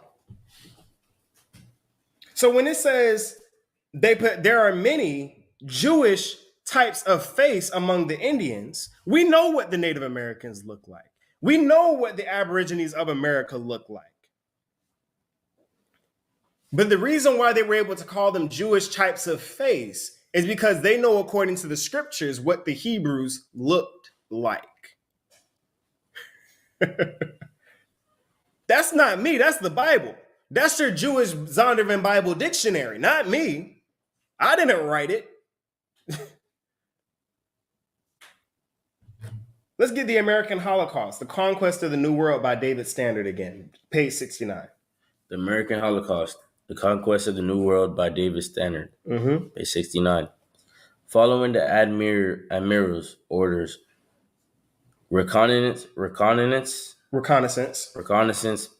parties were sent out across the island and to Cuba, Jamaica, and other nearby lands. The Spanish plagues raced on ahead. Still, the natives, as Columbus had observed during the first voyage, continued to be kind and generous to their guests, and so innocent in the use of dangerous weapons. And when Columbus showed them words, he said. Showed them what? Showed them swords, he said.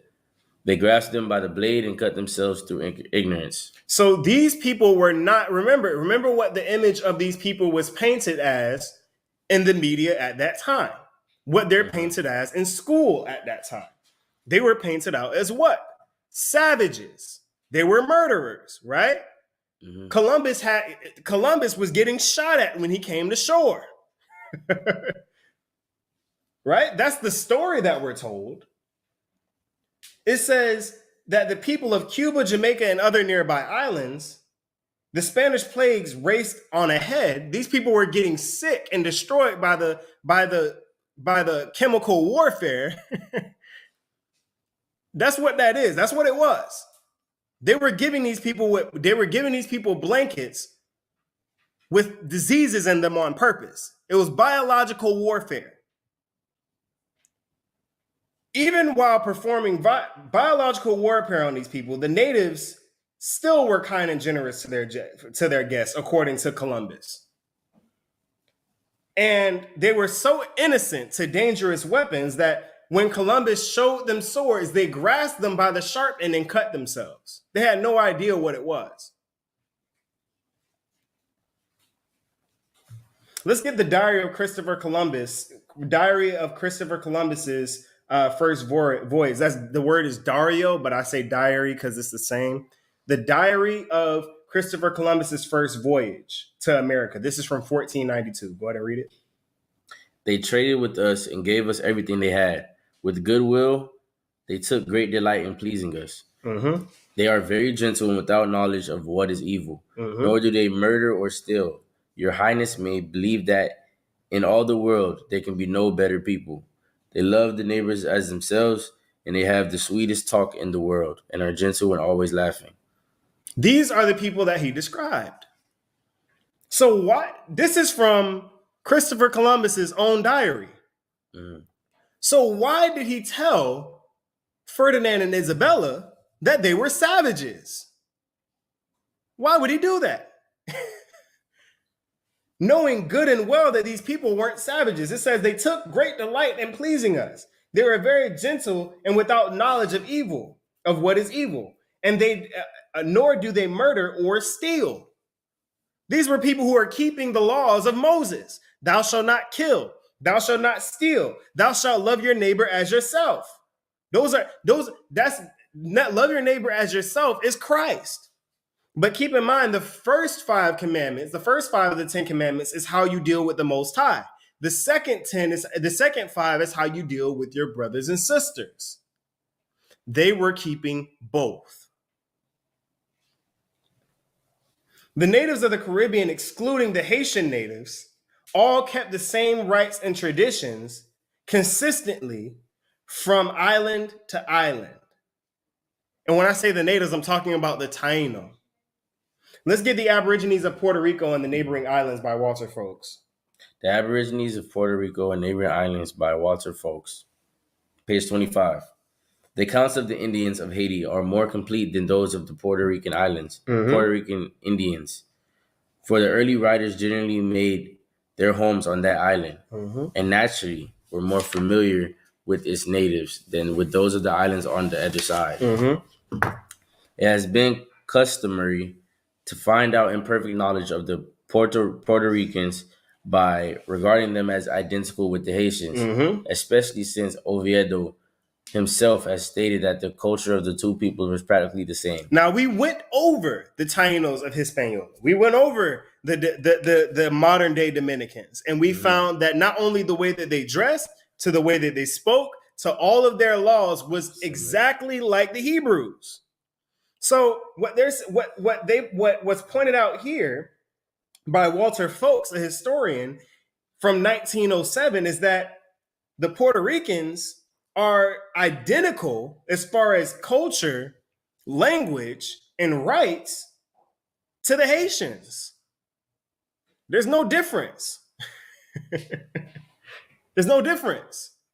Why is that important? Why is that important? Because it shows that they still that these people are Israelites. Their culture, the way that they enact it, and what was said by the tribe of Reuben in the southern parts of America was true. That the tribes of Joseph dwelled on an island nearby. Right? We're going to take a quick break and we're going to come back and close out this lesson. Did these people endure the curses of Deuteronomy 28? We found that they had a large population. We found that their land matches the description in Deuteronomy chapter 33. We found that they have all the religious rights practices of the Israelites. Now, did these people, this large population, suffer a great decrease by the conquest of the Europeans? Did their population go from innumerable to very few? Did they suffer the curses of Deuteronomy 28? That's what we'll be finding out next. Give us a couple of minutes and we'll be right back. Hey, the brother told me the other day, he said, hey, if y'all play this at a high holy day, you guaranteed to make the people dance like Dave. Okay. I said, oh yeah. Hey, the right side make you lean and rock. I make your knees bend. I make you move non-stop. I got the beat hard like a crooked old copper. When the beat drop out, you gon' say anything hot. Look, I'm dancing with no shame. Dancing with no shame. See, I'm moving something like Dave did. Got a broke free from them chains. See, I'm a new man. I made real change, but they calling me insane. I got me the true man. I got a new name and I'm far away from them flames. And now I'm dancing like I'm spinning on the lowly and Poland. Got these other nations watching like he really got the Holy Ghost. Your shine came and schooled me. Now you really see the new me. I'm just dancing like I'm David. That's just how we do it. Judah. Hey, dance like Dave. Like Yeshaya's here. We gon' make it dance like Dave. Dancing everywhere. Dance like Dave. Like Yeshaya's here. We gon' make it dance like Dave. Dance, dance, dance like Dave. Yeshaya's here. We gon' make it dance like Dave. Dance, dance, dance like Dave. Yeshaya's here. We gon' make it dance like Dave. Dance. Where my sisters at and keep it all modest though. Head wrap, head scar, that's how we go. Virtuous women in the making, no mistaken. We are now too big to this proper tutorial. Where are the sisters that hold their husbands down? Where are the sisters being obedient to receive this crown? We back to the business, back to our natural use, back to our beginning, restoring what evening, lesson well worth it. We moving up and like we worth it, we deserve it. We forever proving, not complicated like a Rubik's Cube. Do it's not like the hottest do. Teach Jezebel's a thing or two.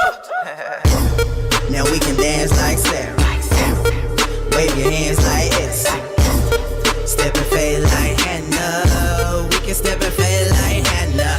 Hey, dance like Dave. Like Yeshaya's here. We gon' make it dance like Dave. Dancing everywhere. Hey, dance like Dave. Like Yeshaya's here. We gon' make it dance like Dave. Dance, dance, dance like Dave. Yeshaya's here. We gon' make it dance like Dave. Dance, dance, dance like Dave. We gon' make it dance like Dave. Numbers 15 and 38. That's me though, getting my swag on. I'm bouncing, screaming the credo. Boy, this ain't no twerk song, more like a anthem. Sisters are looking beautiful, brothers are looking handsome. David did a dance off. He was Hebrew. All of the other nations respected and kept their hands off. We dancing. We used to do that. We been leaning and rocking for years. I thought you knew that. We don't need a shot of Patron to get us moving. All we need is the word and the Christ, and we'll be grooving. I'ma need ankle support, cause I'ma be dancing like David for so long it might just bring it get sore. Hey, dance like Dave. Like Yeshaya's here. We gon' make it dance like Dave. Dancing everywhere. Hey, dance like Dave. Like Yeshaya's here. We gon' make it dance like Dave. Dance, dance, dance like Dave. Yeshaya's here. We gon' make it dance like Dave. Dance, dance, dance like Dave. Like Yeshaya's here. We gon' make it dance like Dave. Dance. Okay, now on this part of the song, I want y'all to turn up, turn up. We about to praise the Most High, because he's the one that brought you out of these chains. He's the one that gave you this truth. Dance, dance, dance, dance, dance, dance, dance, dance like that. Dance, dance, dance, dance, dance. We gon' make you dance like that. Dance. Karatza, Akkad, Yapad Q, Rashawn Judah. Yeah, dance like David. We just made you dance like David. Hey. All right, y'all. We are back. Had to take a quick break real quick. Once again, for those who are tuning in, remember to share, subscribe, like, follow, whether you're on Facebook, whether you're on YouTube, make sure you do that and continue to support this work. Remember, we can get up here and teach all we want, but without y'all hitting that like button, sharing, subscribing, this work doesn't grow in the mission of getting the word out throughout the four corners of the earth to all of our brothers and sisters everywhere. It ultimately doesn't happen. So it starts with all of you.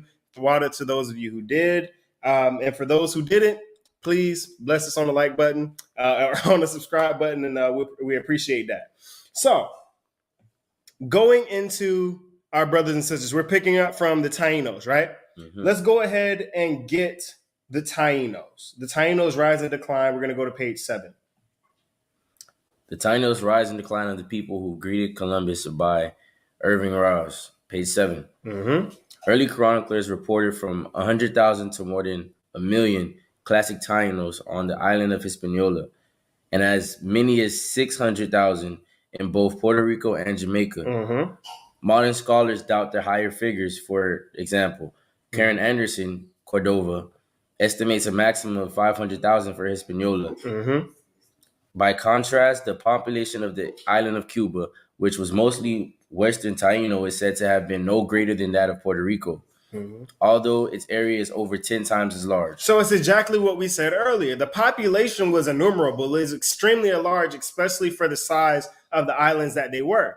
The tribe of Manasseh, even the tribe of Manasseh in Jamaica, Cuba, and Puerto Rico, Jamaica was the headquarters of the tribe of Manasseh, not Cuba, prior to their illumination from the tribe, prior to their destruction off of the land of Jamaica, right? So the largest population of Manasseh in the Caribbean was in Jamaica, and the smaller population was in Cuba. Now, Cuba wasn't fully populated. It was an extremely large land, which is how we know that wasn't the headquarters, as Jamaica was more advanced and the population was larger there, right?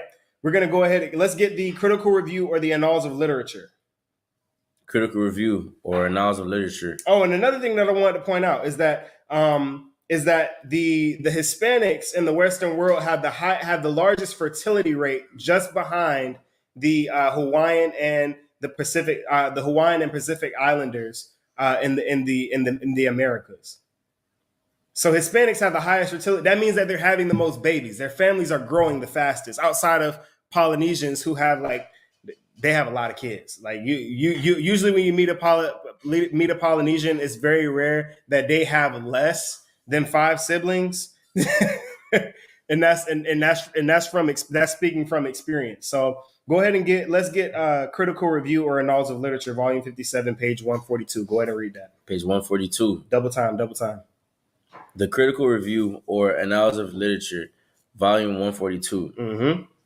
The poor Indians were now forced to dive for pearls, to wash gold sand, and to work gold and silver mines for their new masters. Mm-hmm. They were often carried far from their native homes, and in short, they were so miserably fed and used that in a short time these countries were entirely depopulated. So remember, what was the prophecy in Deuteronomy 28 concerning the children of Israel? They would go on slave ships. Number one, they would be subject to their masters, from a people who came from a land far off, right? As swiftly as the eagle flieth, right? And they would be forced they would be forced to work plantations. They would be forced to mine, but they would not receive the wealth or riches of the lands that they originally possessed. This is exactly what we see here with the Indians of the West Indies, right? They were forced to dive for pearls, wash gold sand, work gold and silver mines for their new masters. It says that they were carried off far from their native homes, and they were so miserably fed and used at these times that the countries were entirely depopulated. What was prophesied about the tribes of Joseph?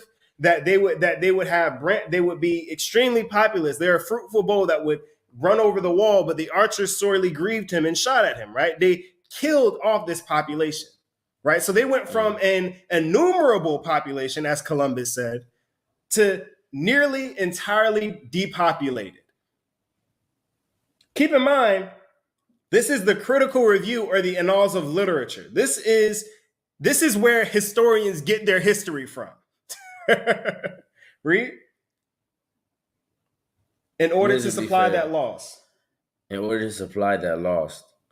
The Spaniards carried off the other Indians who were not yet subdued by stratagem or force, especially from the Lucian Islands. So from the Bahamas. The Bahamas was one of the first islands of the Caribbean to be completely depopulated. There remains no more natives to that land. The Tainos that were originally in the Bahamas are gone. They were taken from the losses that happened in Cuba from the plantations in Cuba and from the plantations in Jamaica, they would take natives from the Bahamas to supply the losses in Cuba and in Puerto Rico. But the Bahamas were the Bahamas was the first island to be completely and totally depopulated. Read. The islands. The Spanish court at last prohibited these violences, but the Spaniards soon found means for evading the orders of their court. So remember, King Ferdinand and Queen Isabella revoked slavery at one point. But it says here that the Spaniards soon found means for evading the orders of the courts, getting around it. How did they do it? Read. They decried the Indians in Europe as the most sanguinary race of savages. but no, Christopher Columbus's records says that these were the most peaceful people. They knew not evil. But when King Ferdinand and Queen Isabella said, "Nah, y'all need to stop enslaving these people if they're so civilized," the Spanish went and changed their story. Oh no, they was biting people's heads off and eating necks and doing rituals on turkey wings and stuff like that.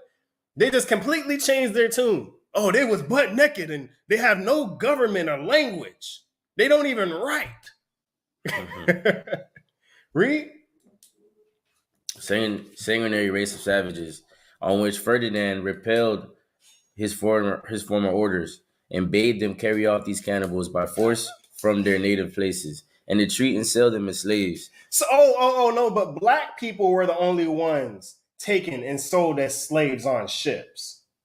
Elder, we have a bill of sale from Puerto Rico, exactly like the ones that we had, the bills of sales that were created for Negroes in America. Look at your screen. This is a bill of sale for the Puerto Rican people. A person, a person being sold. 100 pesos. Nah, but black people were the only ones sold as slaves. We're the only ones treated and sold as slaves. We were the only ones taken by force from our native lands. On larger scale, maybe. On larger scale, possibly. But we weren't the only ones. Read. Places and to treat and sell them as slaves. With a great deal of pain and dangers, and Spaniards now carried away the numbers of laborers wanted for their exigencies. But soon found them too weak to support long and hard labors. So they would eventually find that they were too weak to sustain the type of labors that they needed. Why? Because they weren't being fed. They were malnourished. So this is when the next part of the story happens. The Negro slaves from Africa begin to be imported into these islands, repopulated with the house of Judah. We see that the tribes of Levi were taken from West Africa to Haiti and to multiple areas throughout the Americas. And we'll get into Benjamin next week. Let's get the 10 tribes historically identified with the Aborigines of the Western Hemisphere. Go ahead and just start reading it. Page 233. Page 233. He devoted several days in the beautiful and fertile province of Ornofe to repose of the recreation of his men, where he received new testimonials of his distinguished kindness, which had already procured from the inhabitants of Cuba the character of most gentle of the race. The character of what? The most gentle of the race. Of what? The most gentle. Of what? The most gentle. They were the most gentle. But nah, they're savages. The second they didn't get what they wanted. They said, "Oh no, never mind. They're not hospitable anymore. They're not gentle. They're savages. They eat brains like a zombie." Sound familiar? Didn't they do the same thing to our people in Africa? Said they was butt naked swinging from vines and started selling each other to the Europeans for alcohol. Wow. They said, yeah, they had one taste of the booze and they just turned against each other. Even though history says otherwise. Go ahead and read. The most gentle race. The most gentle race. While it's there, he erected a cross, the symbol of possession, and celebrated a solemn mass. The symbol of what?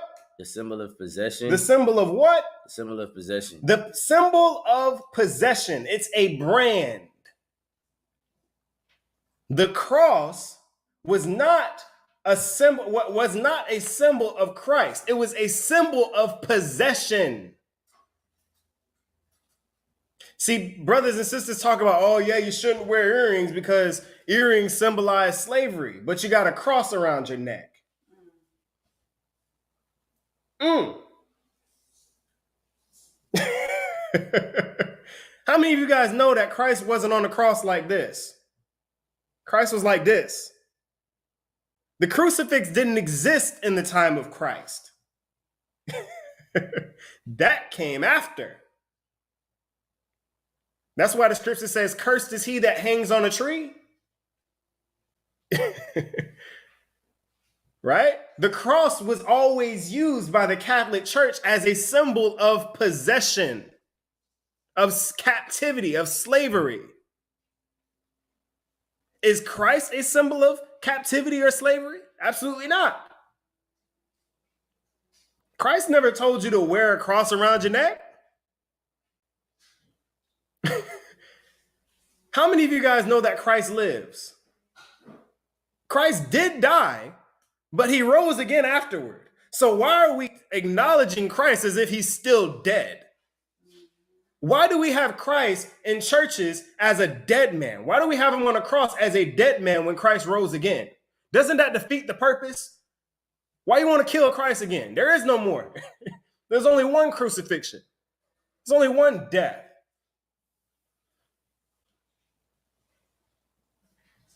The Western Taino populations were the Western Tainos were not originally primarily based in Cuba. However, they were primarily based in Jamaica, and the Bahamians populations, they were completely wiped out. The Jamaican populations were dwindled to almost zero. The Western Taino population in the Bahamas was completely wiped out, and the one in Cuba was dwindled almost down to nothing. The natives who were left were often either sent to other the natives who were left after the plagues. To keep in mind, they always send in the biological warfare first, right? You send in the sickness, kill off half the population, and then the ones who are left, they were either sent to other islands or they remained on the island for slavery and inbred with West African slaves. Wow. See, that's the beauty of the Most High, though. How many of you know that it was the presence of the Negroes that saved that population? See, what began to happen is West African slaves were shipped into the New World and worked alongside the natives who were already enslaved. Now, the men who were enslaved from the Tainos began to marry black women who were also enslaved, therefore preserving their lineage through the men. Right? Therefore preserving their lineage through the men. Look at your screen. Look at the color of those people. This is European art. This is European art, right? Let's get the picture of Land of the Noble Lords, Boricua. Let's get that picture, Elder. These people were already black people. Now notice, now look at this. Now keep in mind, this is an image that was created by a European. Now look at this. You have the crown and the scepter at his left foot, and you have the Bible or the scriptures under his right foot, and a bow and arrow in his hands. How many of you guys know that's Genesis chapter 49? Remember what the book of Chronicles says. It says that the scepter was given to Judah. The kingship was given to Judah. Put the image back up. The scepter was given to Judah, right? And the book and the law was given to the Levites. But the birthright was given to Joseph. What did the scriptures say would be used to cut down, to destroy those branches that went over the wall? Archers. The archers sorely grieved him. You have the crown and scepter at his left foot, standing on a Bible with his right foot, and a bow in one hand, and an arrow in one hand, and a bow in another. Come on. That's Genesis chapter 49. The Europeans knew who they found. The Europeans knew who they found. It wasn't a secret. It wasn't some locked away in a safe. Wow. The truth has always been in front of our people. It's a matter of whether your eyes are open to see it. Come on. The scriptures say if you want to hide anything from a black man, put it in a book. Notice everything that we've come from here. It's not a movie, it's a book. We're reading books, people. They put the truth in books. Read.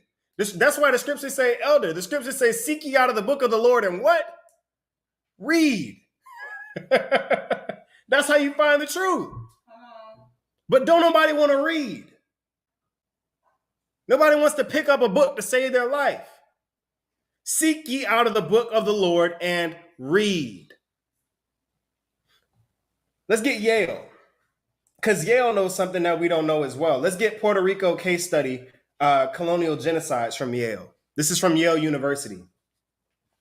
Puerto Rico case study, colonial genocides. A royal decree that collectively emancipated the remaining Taino population is dated July 12, 1520. One reason for this emancipation order was the large number of Taino deaths attributed to the continuing bondage systems. Ironically, by 1520, the Taino presence has also vanished. Governor Manuel Delano, census in 1530, reported the existence of only 1,148 Taino remaining in Puerto Rico. However, oppressive conditions for the surviving Taino continued. Therefore, in 1544, Carlos I, the Roman emperor and king of Spain, decreed the natives to be as free as any Spaniard. In reality, though, the Declaration of Equality did not end in the colonial social class system. So remember that 600,000 population, that 1 million population, cut all the way down to 1,148 Taino remaining in Puerto Rico. If that's not a fulfillment of prophecy, I don't know what is. Of the prophecy concerning Joseph, I don't know what is. And it says that, that according to the law, according to Carlos I, it says in reality, though, it says that they were decreed that the natives be as free as any Spaniard. In reality, though, the Declaration of Equality did not end this colonial social class system. What does that mean, Elder? We have a picture. We have a image of Puerto Rican segregation, because a lot of people don't know that this existed. Go ahead and put that up on the screen real quick, Elder Thawada. It says this sign behind them says, no N-words, Mexican, Puerto Rican, or dogs allowed. Notice how they just snuck dogs in there with 3 ethnicities of people. Oh, we're on the same level as dogs. Oh, nah, y'all thought we was the only ones being segregated. See, we want to separate, like, once again, I said it before, we want to separate our plights as if they're 3 completely different things. We view it as 3 completely different things. They see it as Israelite is Israelite. The curses apply to all of you, whether you think you're the same or not. All right. Final source before we wrap it up. We're about to wrap it up now. The decline of the Taino. Read that. The decline of the Taino. Velasquez, who had become governor of Cuba, relocating from Barcoa to Santiago de Cuba, was given the task of apportioning both the land and the indigenous Cubans to group throughout the new colony. The scheme was not a success. However, as the Cubans either succumbed to diseases brought from Spain, such as the measles and smallpox, or simply refused to work, preferring to slip away from the mountains, desperate for labor. Remember what we said earlier in the lesson? They were running. The foliage was so thick they would run into the mountains and nobody would go after them to find them. They were escaping into the mountains because they knew nobody could. No, they're like, listen, you ain't going in there. I can go in there and live. You'll go in there and get choked out by something. Right? So the Cubans were fleeing into the mountains. Wait, hold up. Sound familiar? Yeah. When you shall see the cities compassed with armies, flee into the mountains. Oh, y'all thought that only applied to 2 things. Remember, the Romans came and got us in 70 AD. Christ commanded us to do the same thing. The Romans, under a different name. Keep in mind, who is the head of Spain? Rome, the Pope. So the Romans came in to Cuba and took these people into captivity. But what did some of them do? They fled into the mountains. Read. Preferring to slip away into the mountains, desperate for labor to toil the new agricultural settlements, and conquistadors sought slaves from surrounding islands and the continental mainland. So they were not only were they taking natives from other islands, they were taking North American Indians. They were taking Mexicans. They were taking South Americans as well. Oh, but y'all thought that slave ships was only the transatlantic slave trade. Slave ships were always present. Read. Continental mainland. But these new arrivals followed the indigenous Cubans by also dispersing into the wilderness or suffering a small fate at the hands of disease. A similar fate. A similar fate at the hands of disease. So even the people that they were bringing from other lands would get there and flee into the mountains.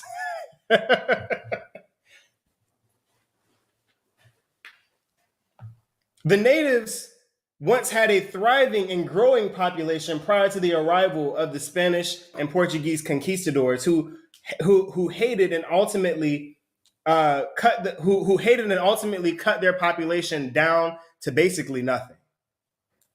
Remember, the population of Puerto Rico after they were finished went from 600,000 to 1 million down to 1,154 people. So we're 500,000 deaths in a short time, right? Raping and destroying the land as they did so. We saw that earlier, how they cut down all the foliage and turned it into plantation land. But thanks to the wisdom and power of the Most High, the patriarchy of these people was ultimately saved through the natives' intermarriage with West African slaves that would arrive in their stead. So it was the West African slaves who sort of preserved the image. The name was going to be preserved no matter what. The name was going to survive no matter what. Right? Many Boricua and Cuban men married African and native women, allowing their people to be one of the fastest populating ethnic groups in the Western world. The same is true as of last year, 2021. One of the fastest growing populations in the Western world. Racism does still persist, according to since the civil rights era against these people. A lot of people don't know about the Zoot Suiters of South Florida. The civil rights activists, the Puerto Ricans, the Zoot Suiters in South America and in Miami. A lot of people don't know about that. A lot of the civil rights that we got here in Florida was through those movements, right? Because the Puerto Ricans were being killed, were being murdered in the streets, similar to how brothers and sisters were, because they were dressed too nice, right? Based on the evidence that we found and that we've discovered from part 1 of Ephraim Manasseh till today, the tribe of Manasseh can be found primarily in Cuba and in the United States, as well as there being remaining tribes in the East. There are still a lot of the tribe of Manasseh is still East, and whether it be the Middle East and some parts of Asia, Manasseh is very much still in that area because everybody didn't leave in Second Esdras chapter. In 2nd Esdras chapter 13, we know that about 10% of the population stayed out east. Now, Ephraim can be found in Puerto Rico and in the Lesser Antilles among the Taino groups, right? As well as in Trinidad and Tobago. Trinidad and Tobago is a mix between Haitian or Levite and Ephraim, right? They can also be found amongst the Cochin of India. We went over the Portuguese Indians. They can be found in the Philippines. They can be found among the Kai Feng of China. A lot of people don't know that either. The Kai Feng in China are from the tribe of Ephraim. And they have minority amounts in Africa, as well as many tribes in the Middle East. Notable men from the tribe of Manasseh is Gideon and Abimelech, as well as we went over before. Joshua was from the tribe of Ephraim. And notable men from the tribe of Manasseh is Gideon and Abimelech, Salakia. And from the tribe of Ephraim is Jeroboam, Oshea the king, Ahijah the prophet, and Nadab. Our next and final lesson of the Children of Israel series will be on the Benjamites. Now, I set this one specifically at the point where I did because the story of Ephraim and Manasseh leads to the Benjamites' arrival in the West Indies through the transatlantic slave trade. So we're going to be getting into that in our next lesson. We want to give all thanks and praise to the Most High, Ahaya, Bahashem Yeshaya, Wabarawak. I want to thank my brother here, Brother Ra'awaban, and my brother there, Zephaniah, for coming in, stepping in, and reading. Brother Ashbel was supposed to read today, but unfortunately he's a little under the weather. So y'all keep him in prayer. We're praying for you, brother. Wish you were here today. Hopefully we'll see you very soon. Send your prayers for the elder as well. He's battling some things as well as not COVID, but definitely keep him in your prayers for health and strength. Same goes for, like I said, for all of the brothers and sisters out there. Everybody's dealing with everything in the world that we're living in now. Everybody's dealing with a lot with anything. So we have to remain in prayer and stand on faith. Right? Remember, no matter what's coming out, all of these mandates and all of this stuff that's coming out, understand, promise over circumstance. Don't make decisions based off of your circumstance when there's a promise. The Most High promised you that he wouldn't let you fall to anything, that he wouldn't, the Most High is not going to let you die in your situation. Come on. Choose the Most High over your circumstance. Right? I would just want to encourage all of you brothers and sisters to water for all of your prayers. We know that you're praying because we're definitely this work is not an easy work to do, but we've definitely been blessed. So for that, we want to say all thanks and praise to the Most High. Hayah B'Hashem Yeshaya Warawak. Brothers and sisters, if you have any questions, in the room, we can answer those.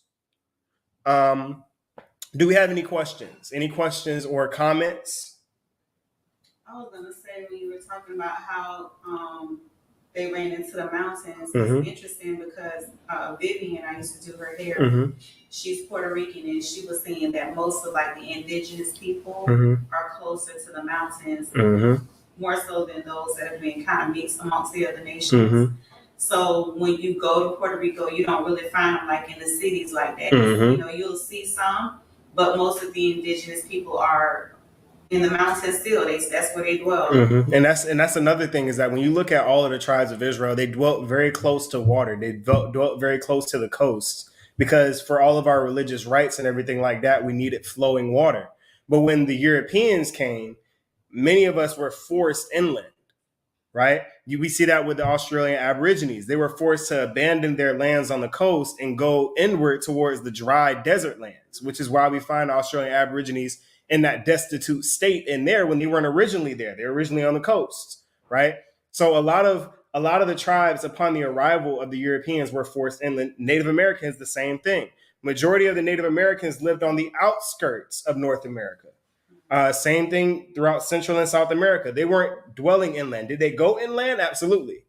But they dwelt on the outskirts prior to the arrival of the Europeans, which ultimately forced them to the interior parts of whatever land that they were in. And it's the same thing in Africa. It's no different than in Africa. A lot of the same things happen to our brothers and sisters over there, where we were sort of forced inland because of if you were walking at the wrong time on the beach, somebody will show up, snatch you up, put you on a boat, you know? So you had to be real careful. You go on a late night walk on the beach. Yeah, I like walks on the beach. You mess around and get snatched up. Right. So, you know, that's another characteristic of Israel, especially the Levites. They need to be close to running water for their religious rites and their sacrifices and different things like that. But yeah, that's definitely true. I also like the quote you were saying all day today. Your promise is greater than your circumstance. Your promise is greater than your circumstance. Understand that's the promise is consistent. Circumstances change. You could be rich. You could hit the lottery, $600 and some million and be rich tomorrow, right? Your circumstance changes, but does that change your promise? No. You could be broke, sleeping in dirt. Does your promise change? Paul said, "I've learned to be abased and to abound. I learned how to be rich and poor. Wherever the Most High needs me is where I'm going to be." So understand, wherever you're at, whatever place you're at, you're there for a reason. There's something that you need to learn. There's somebody that you need to reach. Recently, I reconnected with a dear friend of mine from my youth, and it's been a blessing. And I know why we reconnected at the time that we did, and it's important. Shalom, brother. I know you're watching. Love you, man. But you know, there's a time for everything. The promise, circumstances change, times change. Understand where you are at that time. You're there for a reason. There's somebody there that you need to reach. Every circumstance that you're in that place to do a work. You're not there to pout. You're not there to complain. You're not there to indulge. You're not there to splurge. You're there to reach somebody. So understand, Your promise is greater than your circumstance. It always is going to be greater than your circumstance. I promise you this. It doesn't matter how rich or how powerful you get on this side. It's nothing compared to what we get on that side. So whether you're at the top of the world or whether you're at the bottom, your promise will never be, your circumstance will never be greater than your promise. I just want to encourage all of you, just in these times, lean on somebody. Sometimes it feels like you're alone. It's like, listen, I'm the only person in the truth. I don't have no friends in the truth. I don't have that. I don't have this. Listen, there's something spiritual about this thing. There's something spiritual about this thing because we all feel alone. It's possible that the people sitting in this very room can be amongst each other and still feel alone. But that's the purpose of the gathering. The scripture says, forsake not the assembly. Right? These brothers and sisters are here to support you. Women, it says the elder women teach the younger women. Iron sharpens iron. Men, exhort one another to continue in the faith. Right? This is not, nobody ever said that this walk was going to be easy. Understand, every time the Most High called a prophet, what did he do? He called them out from amongst the people. They were alone. Christ fasted on a mountain for 40 days and 40 nights by himself. When Ezekiel was prophesied to lie on his side, you really think he had company? That joker was by himself for a year and a half. Laying on his side, couldn't even get up and go walk. Right? That's part, it's part of the Most High calling you. You're going to feel alone, but understand, you're not. There were hundreds of other prophets in Ezekiel's time. He wasn't alone. But when the Most High needed to speak to him, when the Most High needed to deal with him, he needed to separate him. He needed to move him from everybody else so that he could see clearly. Right? And just because your current state, you may feel alone right now. You may be alone right now, but it ain't always going to be that way. Trust me, there's a lot of brothers and sisters across the four corners of the earth in this knowledge, doing this ministry. And when we unite, it's going to be a powerful thing. It doesn't last forever. So I want to give all thanks and praise to the Most High, Haya Bahashem Yeshai. For those who not speak the Hebrew, that is the Father, the Son, and the Holy Spirit. Thank you all for tuning in. Thank you for hitting the like button. Thank you for subscribing and following and everything like that. Remember to stay prayed up. We are in the last days. Be vigilant, be sober, be vigilant. And with that, I say, I love you. Shalom.